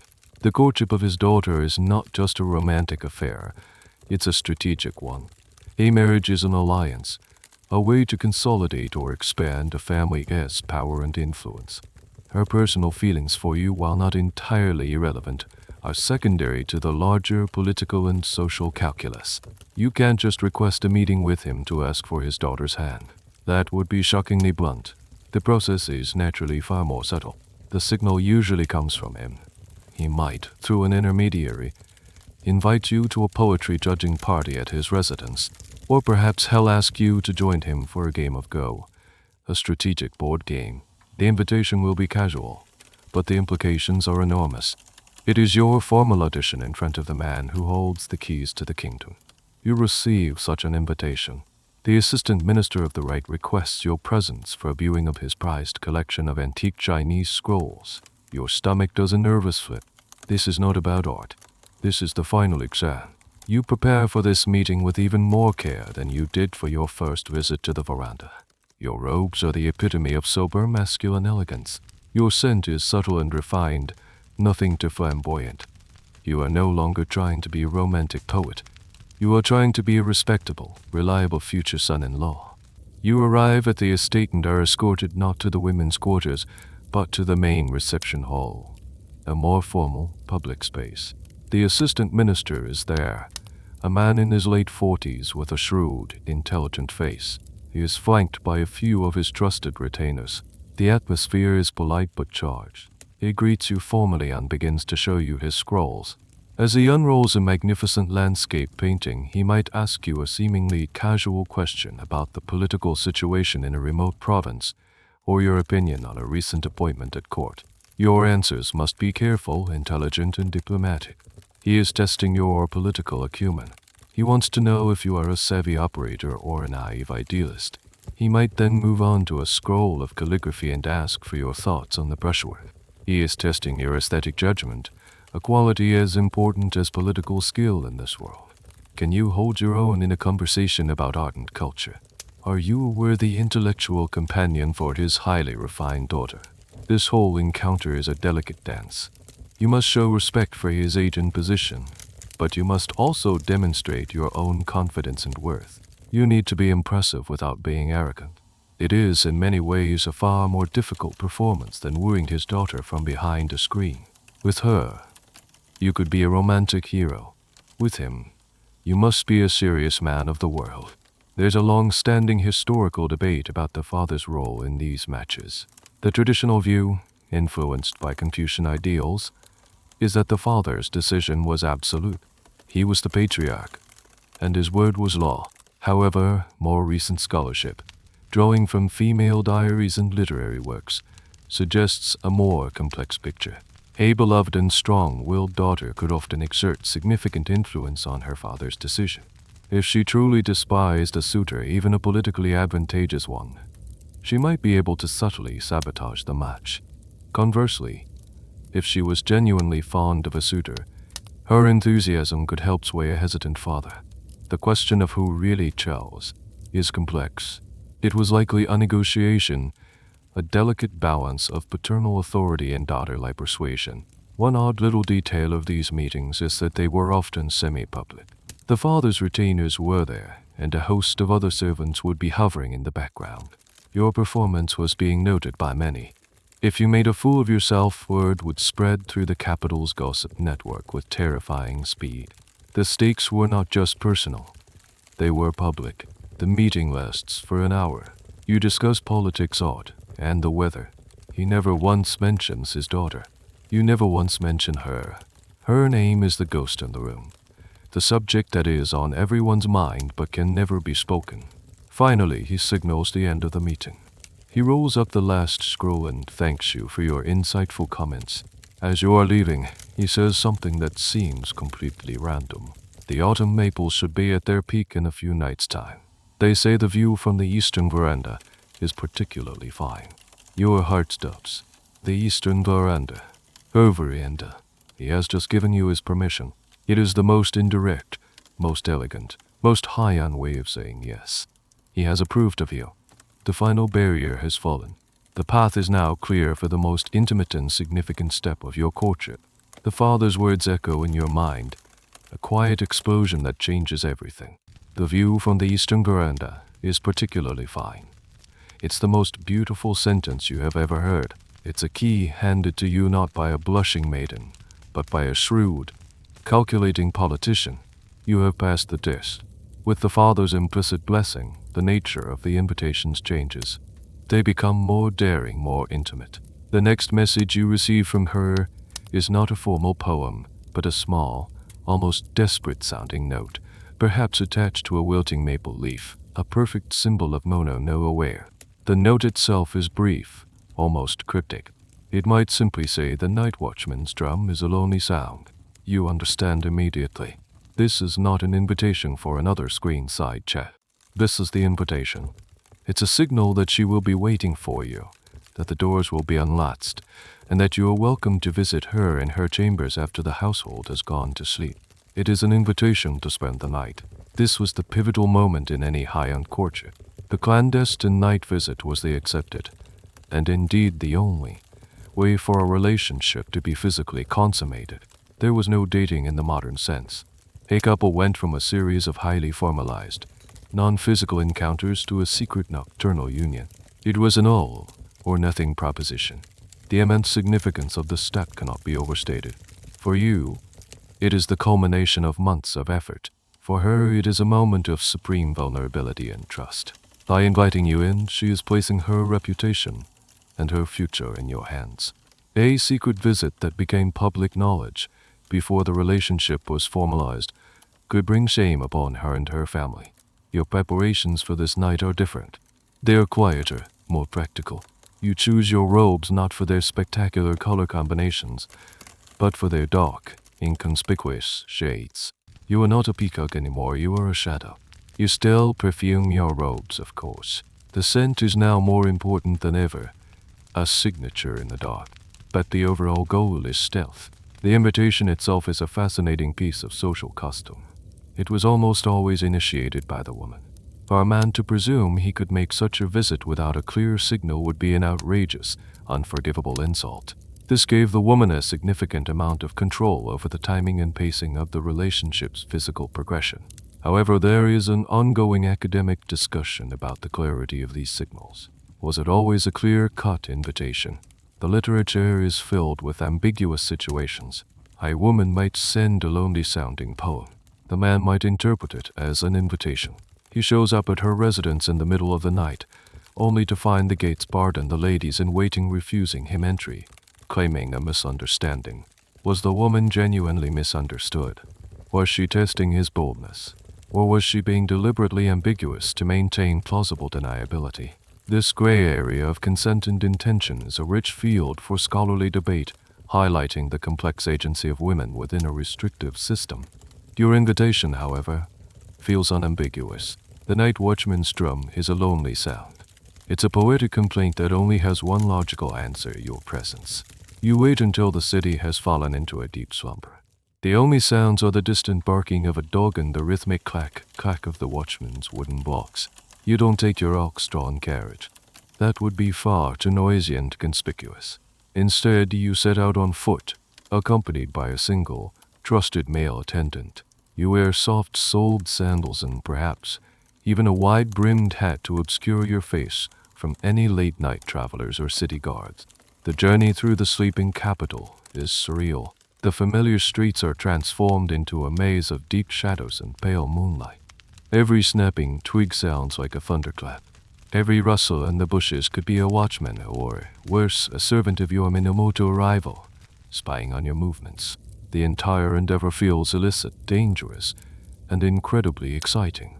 You arrive at a side gate of her family's estate. As foretold, it is unlatched. You slip inside, your heart hammering against your ribs. This is the moment where everything changes. You are no longer the polite suitor on the veranda. You are an intruder, a secret lover, moving through the darkness toward the one thing you desire most, a meeting without a screen. The garden is a different world at this hour. The familiar landscape you've only seen in daylight or soft twilight is now a treacherous geography of deep shadows and spectral moon-bleached shapes. Your soft-soled sandals make almost no sound on the gravel path. Your attendant waits for you by the gate, a silent, loyal lookout. You are on your own. You navigate by memory, moving along the covered walkways toward the women's quarters. The main house is a silent, hulking shadow. The paper screens, which seem so fragile and translucent in the day, are now opaque, hiding the sleeping world within. Your destination is her chamber, which is usually in a separate annex or a more secluded part of the compound. This part of the journey, the secret infiltration of the house, is a staple of Heian romance literature. It's often depicted with a breathless, heart-pounding tension. The hero has to avoid sleeping servants, navigate squeaky floorboards, and deal with the occasional barking dog. These floorboards, often called nightingale floors, Sabari, were a real architectural feature in some castles and temples. They were designed to chirp and sing when walked upon, acting as a primitive security system. While her family home is unlikely to have such a deliberate defense mechanism, every old piece of wood in the house is a potential enemy. You reach her part of the residence. A single sliding screen stands between you and her room. You pause, your hand hovering over the wooden frame. This is the true point of no return. You take a breath, the cool night air filling your lungs, and gently slide the screen open. It groans softly, a sound that seems to echo through the entire city. You freeze, listening. Nothing. You slip inside and slide the screen shut behind you. You are in a small antechamber. A single oil lamp, Its wick turned down to a tiny, flickering flame casts a warm, trembling light. The air is thick with her scent, the familiar blend of spices and flowers you've only ever experienced from her letters. It's intoxicating, and then you see her. She is not behind a screen. She is there in the room. She is kneeling on a silk cushion, her back to you, looking out at the moonlit garden through a different window. Her long black hair, the ultimate symbol of aristocratic beauty, is unbound, cascading down her back like a river of dark silk, pooling on the floor around her. You can't see her face yet, only her silhouette in the astonishing, almost shocking, length of her hair. In the Heian era, a woman's hair was her crowning glory, ideally thick, black, and longer than she was tall. It was rarely seen unbound like this, except in moments of great intimacy. This moment, the first reveal, is almost always described in hushed, reverent tones in the literature. It's the culmination of the entire aesthetic journey. You fell in love with her taste, her mind, her voice, her scent. Now, you are finally granted a piece of her physical reality. You wait for her to turn. The silence stretches, filled with 1,000 unspoken words. This is a delicate moment, and there's a fascinating, if slightly awkward, question scholars sometimes ponder. What did they talk about? After months of high-stakes poetic duels and elegant, elusive conversation, what is the first thing you say when you are finally in the same room? Does he say your hair is as beautiful as I imagined? Does she say, I'm glad you found your way? The literature tends to gloss over this, moving quickly to the emotional weight of the moment. But it's a very human question. The transition from formal courtship to actual intimacy must have had its share of fumbling, awkward moments. She turns slowly. The lamplight catches the side of her face. Her skin is pale, almost luminous. In the Heian period, a woman's face was often powdered with a thick layer of white rice powder, a cosmetic mask that obscured natural skin tone and expression. Her eyebrows would have been plucked or shaved and redrawn higher on her forehead, like faint, painted smudges, and her teeth were likely blackened, a practice called oegoro, which was considered the height of beauty and sophistication. To a modern eye, this might seem strange, even unsettling, but to you, a man of your time, she is the epitome of beauty. The white face, the high-drawn eyebrows, the black teeth, these are the signals of high birth, of refinement, of a life lived away from the sun and coarse labor. This is what a beautiful woman is supposed to look like. You are finally face to face. The fantasy born from a dangling sleeve has become a reality of powder, silk, and perfume. The tension of the secret journey, the months of longing, all of it melts away, replaced by a profound sense of arrival. You have navigated the maze, and you have reached its center. The rest of the night unfolds in a blur of whispered words and quiet discovery, a private world carved out of the surrounding darkness. The first rays of dawn are beginning to streak the eastern sky, painting the paper screens in shades of gray and pale pink. The magical, timeless bubble of the night is about to burst. You cannot stay, to be discovered in her rooms by the morning staff or, heaven forbid, her father, would be a disaster of epic proportions. The secret visit must end as secretly as it began. This is where one of the most important and rigid rules of Heian courtship comes into play, the departure in the morning after letter. You must leave before the sun is truly up, while the household is still asleep. This is not just a practical matter of avoiding detection. It is a point of etiquette. A gentleman did not linger. The departure was supposed to be swift, silent, and tinged with a beautiful sadness. You share a final, whispered farewell in the dim, pre-dawn light. The romance of the night gives way to the melancholy of parting. You slip out of her chambers as silently as you entered, a ghost melting back into the shadows. As you make your way back through the sleeping city, the cool morning air on your face, you are not relieved. You are anxious. Your duties for the day have just begun. As soon as you arrive back at your own residence, you cannot simply go to bed. You must immediately sit down and compose a letter. This was the Kin Yuji no Fumi, the morning after letter, or, more literally, the parting robe's letter. It was an absolutely non-negotiable part of the ritual. To fail to send one was a catastrophic insult. implying that the night was meaningless and that you had no respect for the lady. It was the emotional, unsocial equivalent of disappearing without a word. This letter was, in its own way, as important as the very first poem you ever sent her. It had to be perfect. It needed to be delivered to her before she had officially started her day, while the memory of the night was still fresh in her mind. This meant you had to write it quickly, but it could not look rushed. You take out your finest paper and ink. The poem you compose for this letter is of a very specific type.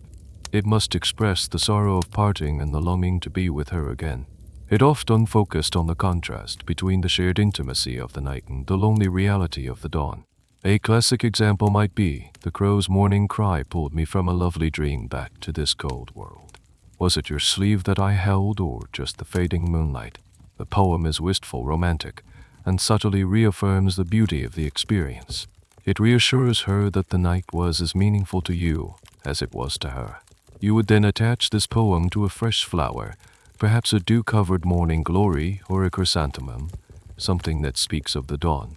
The pressure to produce a beautiful, heartfelt poem at 5 in the morning after a sleepless night must have been immense. This has led to a humorous debate among scholars. Did these noblemen pre-write their morning after poems? It's a tantalizing idea.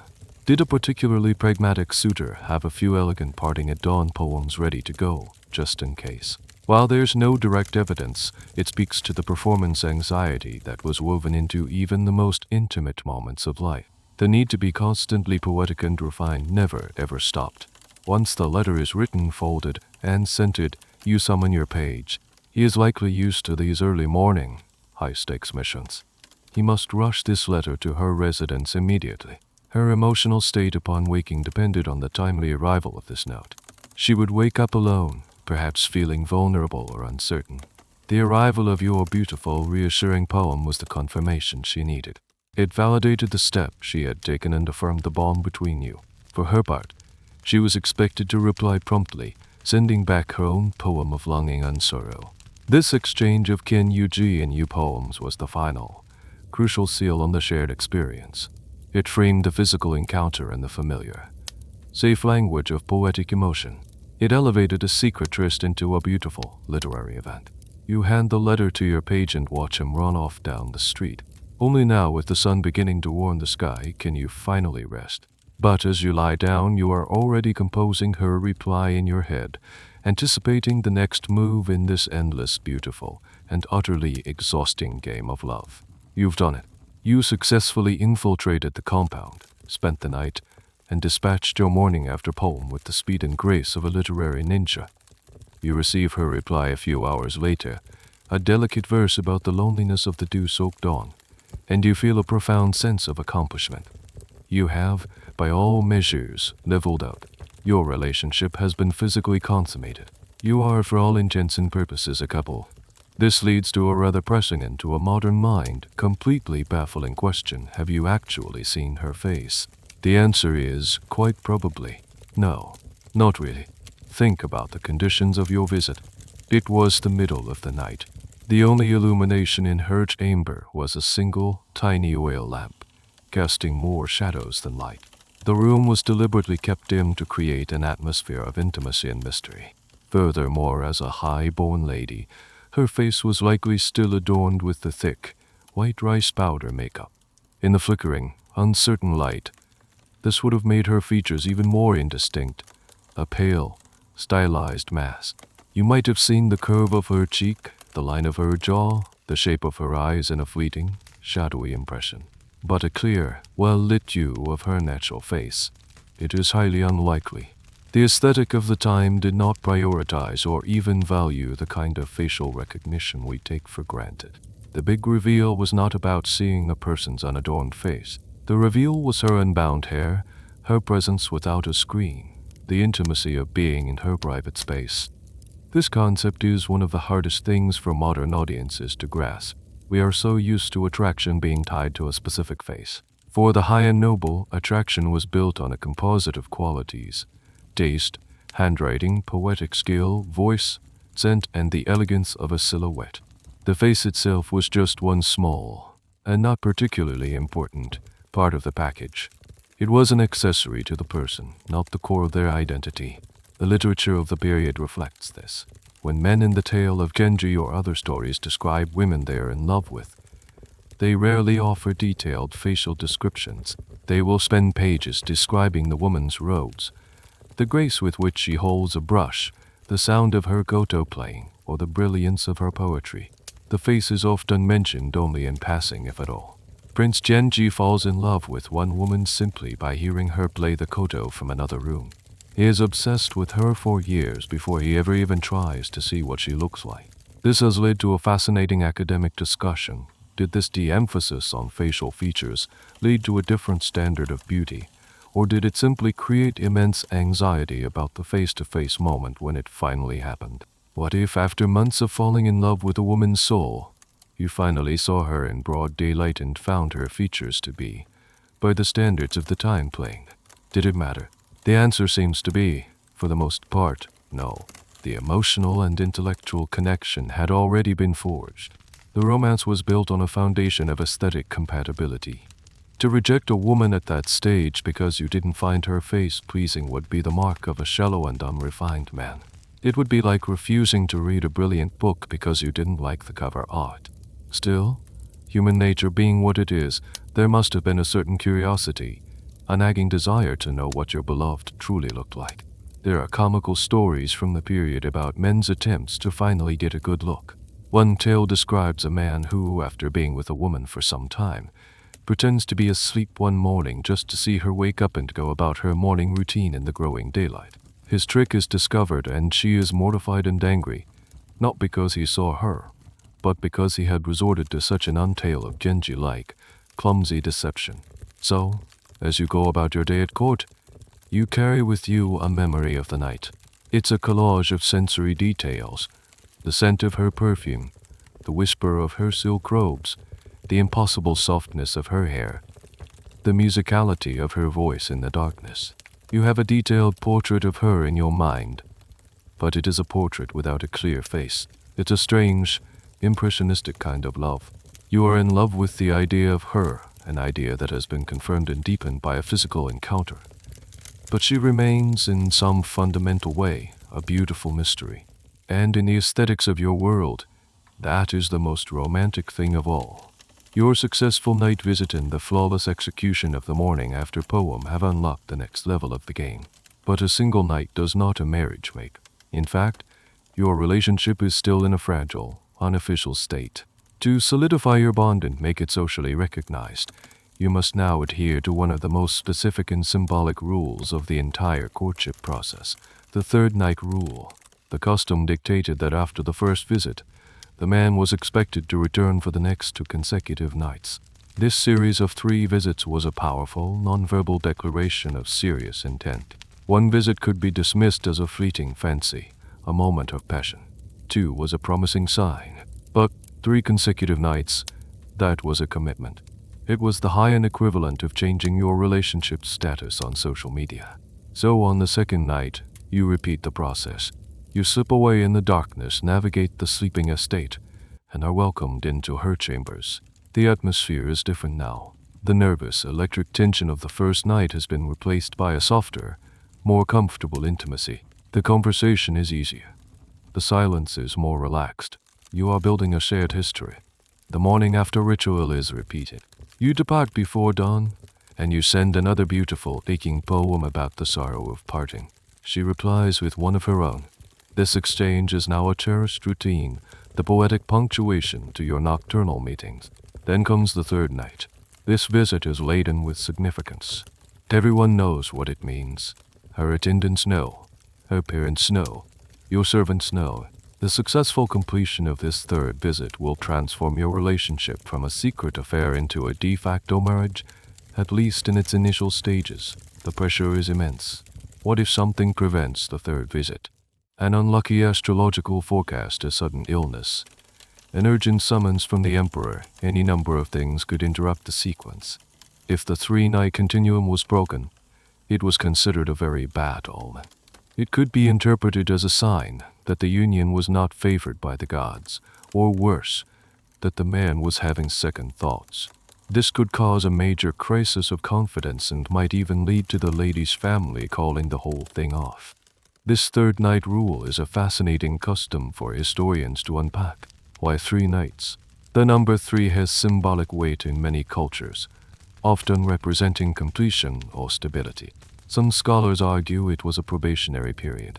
The lady's family had 3 days to observe the suitor's commitment on etiquette. Did he show up every night? Were his morning after poems consistently beautiful? Was he, in short, reliable? It was a final, practical test of his seriousness. Other historians see it from a more female-centric perspective. The rule gave the woman a clear, socially acceptable out. If, after the first or second night, she decided she had made a terrible mistake, she could simply have the gates barred on the following night. The man's failure to complete the 3-night sequence would be seen as his failing, not her rejection. It provided her with a powerful, if subtle, veto power over the finalization of the union. The question of agency here is key. Was the rule a tool for the patriarchy to test a suitor, or a tool for the woman to control the final stage of courtship? The most likely answer is that it served both purposes simultaneously. A quirky detail that sometimes appears in literature is the anxiety over the morning after poems during this 3-day stretch. The pressure to come up with 3 unique, beautiful, and heartfelt poems about the exact same situation, leaving a lover at dawn, must have been a true test of a man's literary stamina. You couldn't just repeat the same sentiments. Each poem had to be a fresh little masterpiece. One can imagine a young lord frantically flipping through poetry anthologies at 4 a.m., looking for inspiration. You, however, are determined. Nothing will stop you. You successfully complete the 3rd visit. The atmosphere on this night is one of quiet celebration. You have both passed the test. You have fulfilled the ritual. When you leave in the morning and send your 3rd and final Genji in your poem, you know it is more than just a note. It is a contract. The completion of the 3-day visit triggers a change in the household. The secrecy, while not entirely gone, begins to ease. Your presence is no longer a hidden affair. The lady's attendants will now treat you with a new level of familiarity and respect. You are no longer just a suitor. You are the intended. The next time you visit, you might not have to sneak in through a side gate. And soon, you will be invited to do something truly radical. Share a meal. With the successful completion of the 3-night ritual, a significant barrier has been dismantled. Your relationship is no longer a clandestine affair whispered about in shadowy corridors. It has achieved a state of semi-official recognition. The next step is to make it fully public, and this is accomplished not with a grand ceremony or a legal document, but with a simple symbolic act of domesticity. You are invited to eat rice cakes. A few days after your 3rd visit, a formal invitation arrives from her father. He requests your presence at his residence, not for a tense, evaluated game of Go, but for a small private banquet. The guest list is tiny. You, him, and his wife, your future mother-in-law, whom you will now meet for the first time. His daughter, your bride-to-be, will still likely remain behind her screen, but her presence will be felt throughout the event. This meal is the moment of formal recognition. The centerpiece of the banquet is a special kind of sticky rice cake known as maki. These 3rd-day rice cakes, Mikano yo no maki, were the Heian equivalent of a wedding cake. The act of sharing this specific food with the bride's parents was the public announcement of the marriage. You arrive at the estate, and this time you are welcomed as a member of the family. The atmosphere is no longer one of auditioning but of acceptance. You are escorted to a formal dining room where the parents are waiting. You exchange deep, respectful bows. You finally meet her mother, a formidable woman whose elegant robes and serene expression betray a keen intelligence. You know she has been one of the key decision-makers behind the scenes all along. The meal itself is an elaborate, multi-course affair, a showcase of the household's wealth and refinement. But you barely notice the exquisitely prepared dishes of fish soup and pickled vegetables. Your focus is on the rice cakes.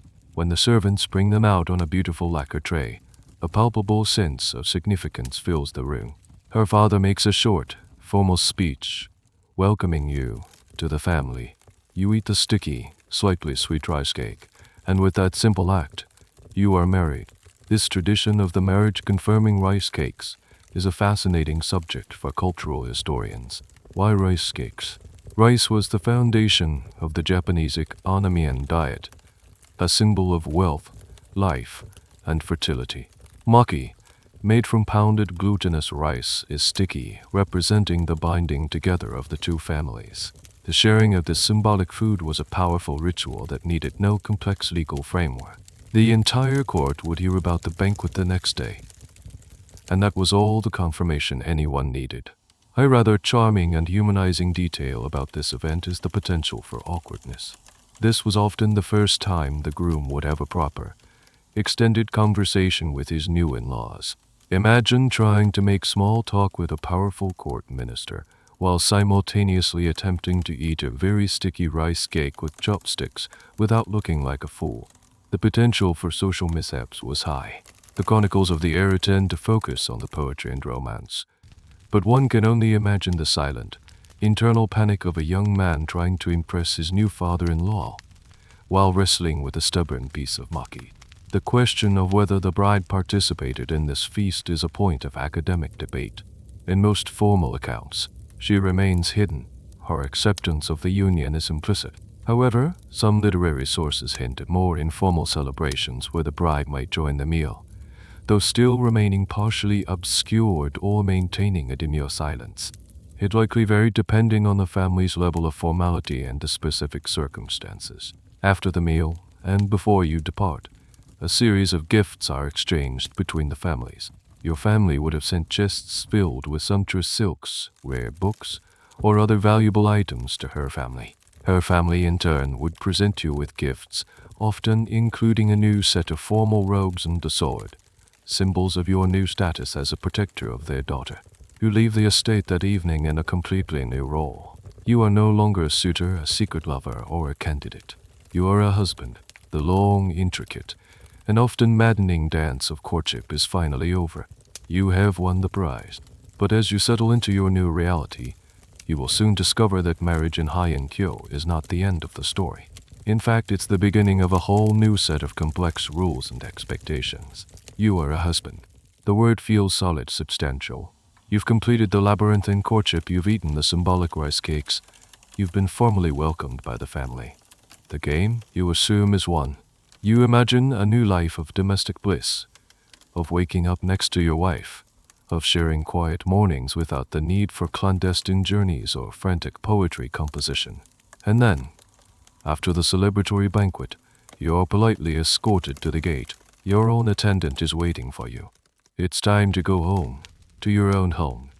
Alone, the realization dawns on you slowly, a quiet and deeply confusing anticlimax. You are married, yes, but your daily life hasn't fundamentally changed. You still live in your own residence, and she still lives in hers. Your marriage is not a union of households. It's a contract that gives you exclusive visiting rights. You have graduated from a secret lover to a permanent official guest. This is the reality of a high-status marriage in Heian Japan. The system was predominantly dual-local, meaning the wife remained in her own family's home after the wedding. The husband maintained his own residence and commuted. The Japanese term for it, Tisuma Dori-kan, translates roughly to wife visiting marriage, which is a perfect description of your new life. You are a husband who visits. This arrangement, which seemed so strange to modern sensibilities, was perfectly logical within the Heian power structure. A noble daughter was an incredible asset to her family. By keeping her in the paternal home, her family retained a huge amount of influence over her and, by extension, over you. Any children born from the marriage would be raised in her family's house, under her parents' watchful eyes.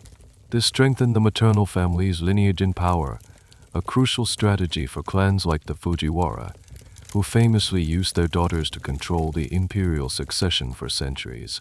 Your wife isn't just your partner. She is her family's ambassador to yours. So your new routine begins. A few nights a week, you make the familiar journey to her family's estate. But now, you don't have to sneak. You are announced at the main gate. You are expected. You are shown to what are, effectively, your designated chambers within her family's compound. This is one of the stranger little details of the system. You often had your own suite of rooms at your in-laws' house. It was your space, but the servants who maintained it the food that was served in it, and the security that guarded it all belonged to your father-in-law. You are living in a gilded cage within their domain. Your life is now split between two worlds. In your own home, you are the master. You conduct your business, manage your own staff, and entertain your male friends. Then in the evening you transform into a guest, traveling across the city to be with your wife. You spend the night, and in the morning, you return to your own life. It's a structured, predictable, and slightly sterile form of intimacy. The thrilling uncertainty of the courtship has been replaced by the comfortable, but passional rhythm of a schedule. This dual local arrangement is a major topic of study for historians, and one of the key debates is how long it typically lasted. Was this a permanent state of affairs? For many it wasn't. After a few years, perhaps after the birth of a few children, or after the wife's father passed away or retired from public life, she might finally move into her husband's home. This transition to a very local, wife moves to husband's residence, marriage would mark a new stage in the relationship. However, scholars argue that for the highest echelons of society, especially when the wife's family was more powerful than the husband's, the dual local arrangement could be permanent. The wife was simply too valuable a political chess piece to be moved from her family's board. She would live her entire life in the home she grew up in, and her husband would remain a lifelong visitor. You find yourself settling into this strange rhythm. The passion of the secret nights is gone, replaced by a kind of comfortable, domestic routine, albeit one stretched across the households. You have seen her face in the daylight now, you know the cadence of her laughter. You have shared quiet moments without the need for poetry, but the relationship is still defined by a fundamental distance. And as you will soon learn, this distance creates space that the Heian marital system was more than ready to fill. The rhythm of your married life is established. It's a life of two homes, of predictable journeys across the city, of a comfortable and accepted, if somewhat distant, partnership. You have a wife, a powerful father-in-law, and a secure place in the intricate social web of the capital. And it is at this point, once you are comfortably settled, that you are introduced to the next, and perhaps most complex, phase of your adult life, polygamy. It doesn't happen in a dramatic or scandalous way. One day, a senior colleague at your ministry, a man from a respectable but less powerful family than your wife's, might invite you for a drink. In the course of a long, rambling conversation about politics and poetry, you will casually mention his unmarried daughter. Help raise her skill at embroidery, her quiet disposition, her devotion. The implication is as subtle as a falling anvil. He is offering her to you. This is not a proposal to replace your current wife. She is your Kita no Kata, your Lady of the North, a term for the principal wife who resides in the northernmost part of the main house. Her position is secure, legally and socially, protected by the might of her family. This new offer is for a secondary wife or a high-ranking concubine. It's less a romantic proposal and more a corporate merger. The man is offering you an alliance with his family, in return for your patronage and the prestige of being connected to you. He will give you his daughter. For a nobleman in your position, having only one wife was unusual, almost a sign of a lack of ambition or virility. A large, complex household with multiple women and many children was a sign of power and success. It demonstrated that you had the wealth to support them and the political clout to attract alliances. To refuse such an offer without a good reason would be an insult to your colleague and a signal that you are not a serious player in the great game of court politics. So, you accept. And now your life, which was already neatly bisected, is fractured further. Your new secondary wife is brought to live not in your wife's family home. That would be an unthinkable breach of protocol, but in your own primary residence. She occupies a different part of the house, perhaps the southern or eastern wings, and has her own set of attendants. Your life is now a logistical Rubik's Cube. You still spend several nights a week visiting your principal wife at her grand estate, but on the other nights, you are at home with your secondary wife. You now have two households to manage, two sets of female attendants to keep happy, and two very different romantic dynamics to navigate. This is where one of the great debates among historians of the Heian period lies. Looking at the official records, the political chronicles, and the male-authored diaries, The system appears to be a functional, if complex, way of organizing society, forging alliances, and ensuring heirs. It's presented as normal. But if you turn to the literature written by women of the period, like the famous Kajuro Nikki, the Gossamer Years, or even the tale of Genji, a completely different picture emerges.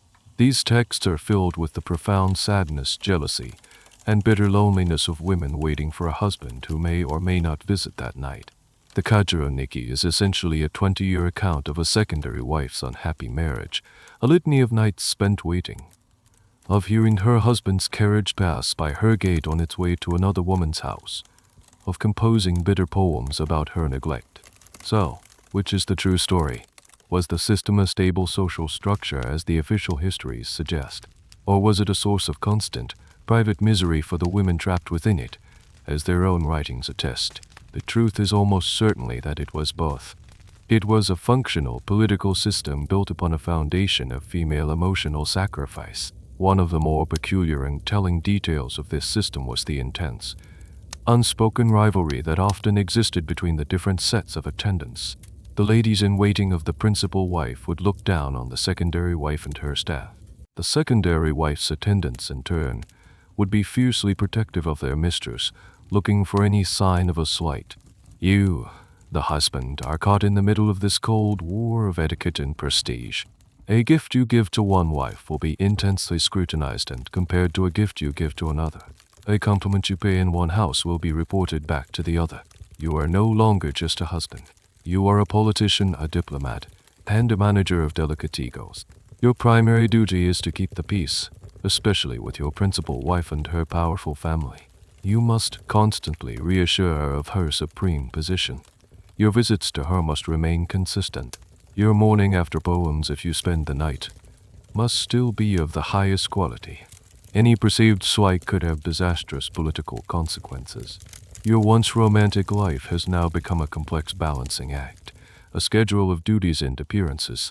The thrilling, focused passion of the courtship has dissolved into the diffused, administrative reality of managing a polygamous household. You have more power, more connections, more heirs on the way. You are, by all measures of your society, a success. But as you travel in your carriage between one wife's home and another's, you might feel a pang of something you haven't felt since the beginning of your first courtship, a profound and delicate melancholy. Years pass. The frantic energy of your youth has mellowed into the steady, predictable rhythm of a successful courtier's life. Your household is large and complex. You have children with your principal wife, raised under her family's watchful eye, and other children with your secondary wife, who live under your own roof. Your days are filled with ministry work, political maneuvering, and the endless, delicate diplomacy of managing your two families. You have everything a man of your class is supposed to desire: rank, influence, heirs, and a reputation for impeccable taste. And yet, you find yourself increasingly possessed by a quiet, pervasive sense of sadness. It's not a dramatic, despairing grief, but a gentle, persistent take. It's the feeling you get when you see the last cherry blossoms scatter in the wind, or when you hear a lonely cry of a deer in the autumn hills. It is the feeling of mono no aware. This concept, often translated as the pathos of things or a sensitivity to ephemera, is the central, defining aesthetic of the Heian period. It's not just an idea, it's a way of seeing the world. It's the deep, emotional awareness that everything is transient. Beauty is precious precisely because it is fleeting. Joy is poignant because it cannot last. Love itself is most beautiful when tinged with the certainty of its own impermanence. You feel it when you look at your principal wife. The passionate, poetic girl you courted from behind a screen is now a dignified matriarch, a powerful political ally. The romance is still there in a way, but it has been transformed into a partnership of duty and shared history. The thrilling uncertainty is gone, replaced by a comfortable, but ultimately melancholy, stability. You look at her and remember the girl who sent you a poem on violet paper, and you feel a sweet ache for the time that has passed. You feel it even more acutely with your secondary wife. Your relationship with her was born not of passionate courtship, but of political convenience. Over the years, a genuine affection has grown, but it is an affection always shadowed by the knowledge of her subordinate position. You see the quiet resignation in her eyes, the gentle sadness of a life lived in second place. Her beauty and devotion are a source of comfort, but also a source of guilt, a constant reminder of the inherent unfairness of the system you both inhabit. This aesthetic of sadness was not seen as a negative or depressing outlook. On the contrary, the ability to perceive mono no where was considered the mark of a truly refined and sensitive soul. To be moved to tears by the beauty of the setting sun or the fading color of a flower was a sign of a deep and noble heart. A person who was relentlessly cheerful and optimistic would have been seen as shallow, a bit of a simpleton, someone incapable of appreciating the deeper, more complex truths of existence. This has been a point of great interest for historians and philosophers. Why did this specific form of beautiful sadness become the dominant cultural mood of an entire era? Some scholars point to the influence of Buddhism with its core tenets of impermanence and suffering. The aristocrats of Heian were devout Buddhists, and the idea that all worldly things are transient illusions was central to their worldview. Other historians suggest a more sociological reason. The lives of the Heian elite were, in many ways, incredibly passive and sheltered. They were wrapped in a gilded cage of endless ritual and etiquette. Their political lives were often subject to the whims of powerful clans, and their personal lives were governed by rigid rules. This pervasive sense of powerlessness, this feeling of being a beautiful object swept along by the currents of fate, may have fostered a cultural predisposition towards melancholy and resignation. The academic debate continues. Was mono no a religious philosophy, or was it the beautiful coping mechanism of a powerless elite? One of the most curious manifestations of this aesthetic was the art of crying. In Heian literature, characters are constantly weeping. They weep for beauty, for lost love, for the passage of time. And this weeping is always described as being beautiful. A gentleman's tears should dampen his sleeve gracefully. A lady's weeping should be quiet and elegant, not loud and messy. Crying was a performance, a way to demonstrate your exquisite sensitivity. You find yourself mastering this art. You no longer fight the feeling of melancholy. You cultivate it. You seek out experiences that will provoke it. You sit on your veranda for hours, watching the rain fall, composing poems about the transience of all things. You have achieved the pinnacle of high unemotional maturity. You have learned to find beauty not in happiness, but in the elegant, heartbreaking certainty that it will fade. Your heart has become a well-tuned instrument, resonating perfectly with the beautiful sadness of the world. The years continue to spool out, each one marked by the predictable cycle of seasons and court ceremonies. The fiery passions and anxieties of your youth have long since cooled into the embers of memory. Your principal wife is a grandmother, a respected and powerful figure in her own right. Your secondary wife manages your household with a quiet, dignified grace. Your life is settled, and then, one day, you realize that a relationship has ended.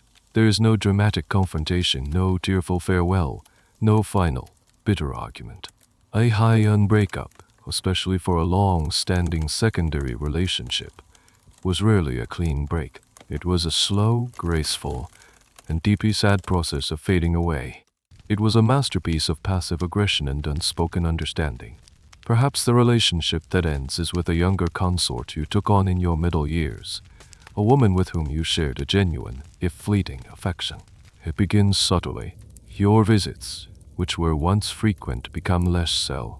There's always a reason, of course. A pressing matter at the ministry, an illness, an unlucky directional taboo that seems to last for weeks. These are all plausible excuses, but you both know what they really are, the slow construction of a wall of polite distance. Your letters, which were once filled with poetic endearments, become shorter, more formal. You write about the weather, about your health, about a recent court event. They are the letters of a distant relative, not a lover.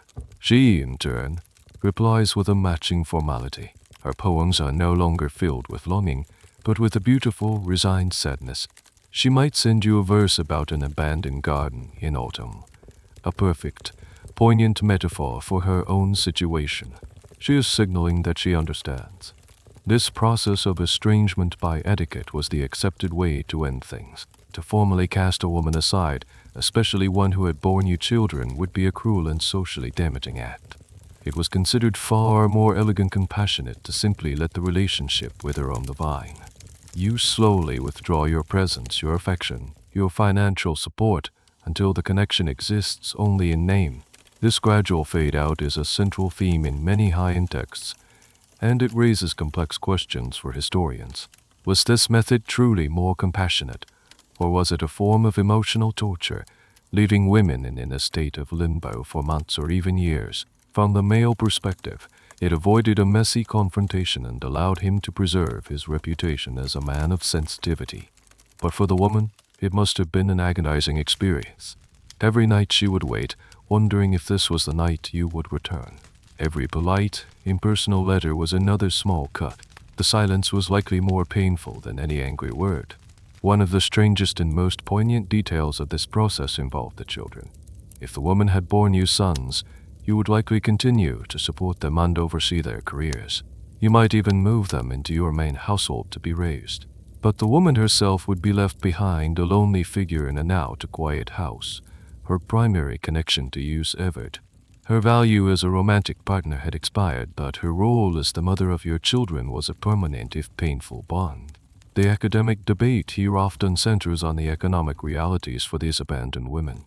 A principal wife from a powerful family was untouchable, but a secondary wife or consort from a less influential background was incredibly vulnerable. If her husband withdrew his support, and her own family was unable or unwilling to take her back, her future could be bleak. Many such women ended their days by taking Buddhist vows and retiring to a nunnery, a socially respectable way to retreat from a world that no longer had a place for them. The beautiful, sad poetry of parting often masked a brutal economic and social reality. You watch as this happens. You are the agent of this slow disappearance, but you feel like a helpless observer. You are following the script that your society has written for you. It is the proper, elegant way to end things. You feel a profound sense of mono, no aware for her, for the love that is past, for the cruelty that is inherent in the system. You tell yourself that this is better, that this is kinder than a sharp, sudden blow. But as you lie awake in your own chambers, you are haunted by the image of her, waiting in a silent house, listening for the sound of a carriage that will never again stop at her gate. The breakup is a poem, but it's the saddest one you've ever had to write. The final chapter of your life is not one of action, but of reflection. You are old now. Your hair is thin and gray. Your back aches when the damp winter winds blow through the capital. You have retired from your position at the ministry, handing over your duties to your eldest son.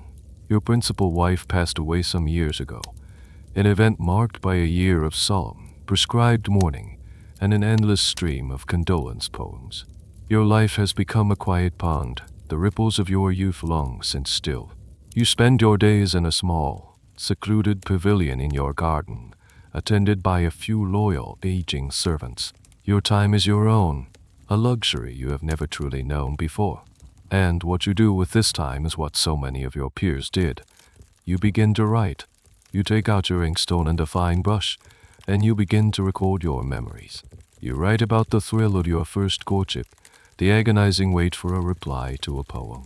You describe the rustle of silk behind a bamboo screen, the scent of plum blossoms on a spring night, the shocking beauty of a woman's unbound hair in the dim lamplight. You write about the jealousy you felt for your Minamoto rival, the political calculations of your marriage, the quiet sadness of watching a later love fade into nothing. Your life, with all its rituals, passions, and heartbreaks, becomes a story. This act of turning personal experience into literature was a defining characteristic of your era. The Heian period was the golden age of Japanese prose, and much of it was deeply personal and introspective. The world's first novel, The Tale of Genji, was written during this time, likely by a lady-in-waiting named Murasaki Shikibu. Great diaries like the Pillow Book by Issei Ashonajiyo and in the aforementioned Kajiro Nikki provided an intimate and often contradictory look into the private lives of the aristocracy. You are participating in this grand literary tradition. You are processing your own life, trying to find the patterns, the meaning, the beauty in the chaos of your own history. Your story is not one of great battles or epic political struggles. It is a story of small, significant moments, the choice of a paper's color, the composition of a 31-syllable verse, the silent understanding in a shared glance. This is where a final, fascinating academic debate comes into focus. How real are these memoirs and tales? When you write about your past, are you recording it as it truly happened? Or are you polishing it, curating it, turning your messy, complicated life into a more elegant, aesthetically pleasing narrative? Are you the hero of your own story? Do you conveniently leave out the times you were clumsy, the poems that fell flat, the moments you were less than noble? Most scholars agree that these works are not objective history. They are art. They are autobiography filtered through the lens of Mono no Aware. The goal was not to create a factual record, but to capture an emotional truth. The authors were crafting a legacy, presenting a version of themselves they wanted the world to remember, sensitive, refined, and deeply attuned to the beautiful sadness of life. Your own writing is no different. You smooth the rough edges of your memories, framing your youthful blunders as charming naivete and your later heartbreaks as noble, poetic tragedies. One of the most curious details about this literary culture is that it was largely for internal consumption. These works were often circulated in handwritten manuscripts among a small circle of friends and courtly peers. The idea of publishing for a mass audience was non-existent. You were writing for people who understood your world, who knew the names, who could appreciate the subtle references. It was a conversation with your own class, a way of collectively defining what it meant to live a beautiful, meaningful life. You read over a page you have just written, a description of the fan you painted for your first wife so many decades ago. The memory is so vivid it makes your old heart ache. The lonely plover on the shore, the dawn you hoped she would paint for you. You realize that in the end, this is what remains. The political power has faded, the passionate embraces are distant ghosts, but the poem endures. The aesthetic gesture is the only thing that has truly survived the passage of time. Your entire, complicated life, the awkward etiquette, the screen-side dating, the clandestine visits, the political marriages, the slow fade of love, all of it has been a prelude to this. It has all been raw material for the final, most important act of your existence, turning your life into a story that someone someday might read and understand. You pick up your brush, dip it in the ink, and continue to write. The world of Heian Japan begins to dissolve now, the paper screens fading into the soft edges of your own room. The scent of incense and plum blossoms gives way to the familiar quietude of your own time. The intricate rules, the poetic cartridges, the silent, shadowy figures behind the screen, they all retreat back into the pages of history, leaving behind only a faint, lingering echo of a world built on beauty and a profound, elegant sadness. You can feel the weight of your own comfortable bed, the gentle hum of the fan, a soothing presence in the quiet. The journey is over. There are no more poems to write, no more rivals to defeat, no more mourning after letters to send before the dawn. There is only the deep, peaceful stillness of the night. Your mind, which has been wandering through moonlit gardens and polished corridors, can finally come to rest. Let the story you've just lived drift away like a dream upon waking, leaving you in the calm, quiet harbor of sleep. Let your own thoughts soften, your breath deepen, as you sink into the gentle, welcoming darkness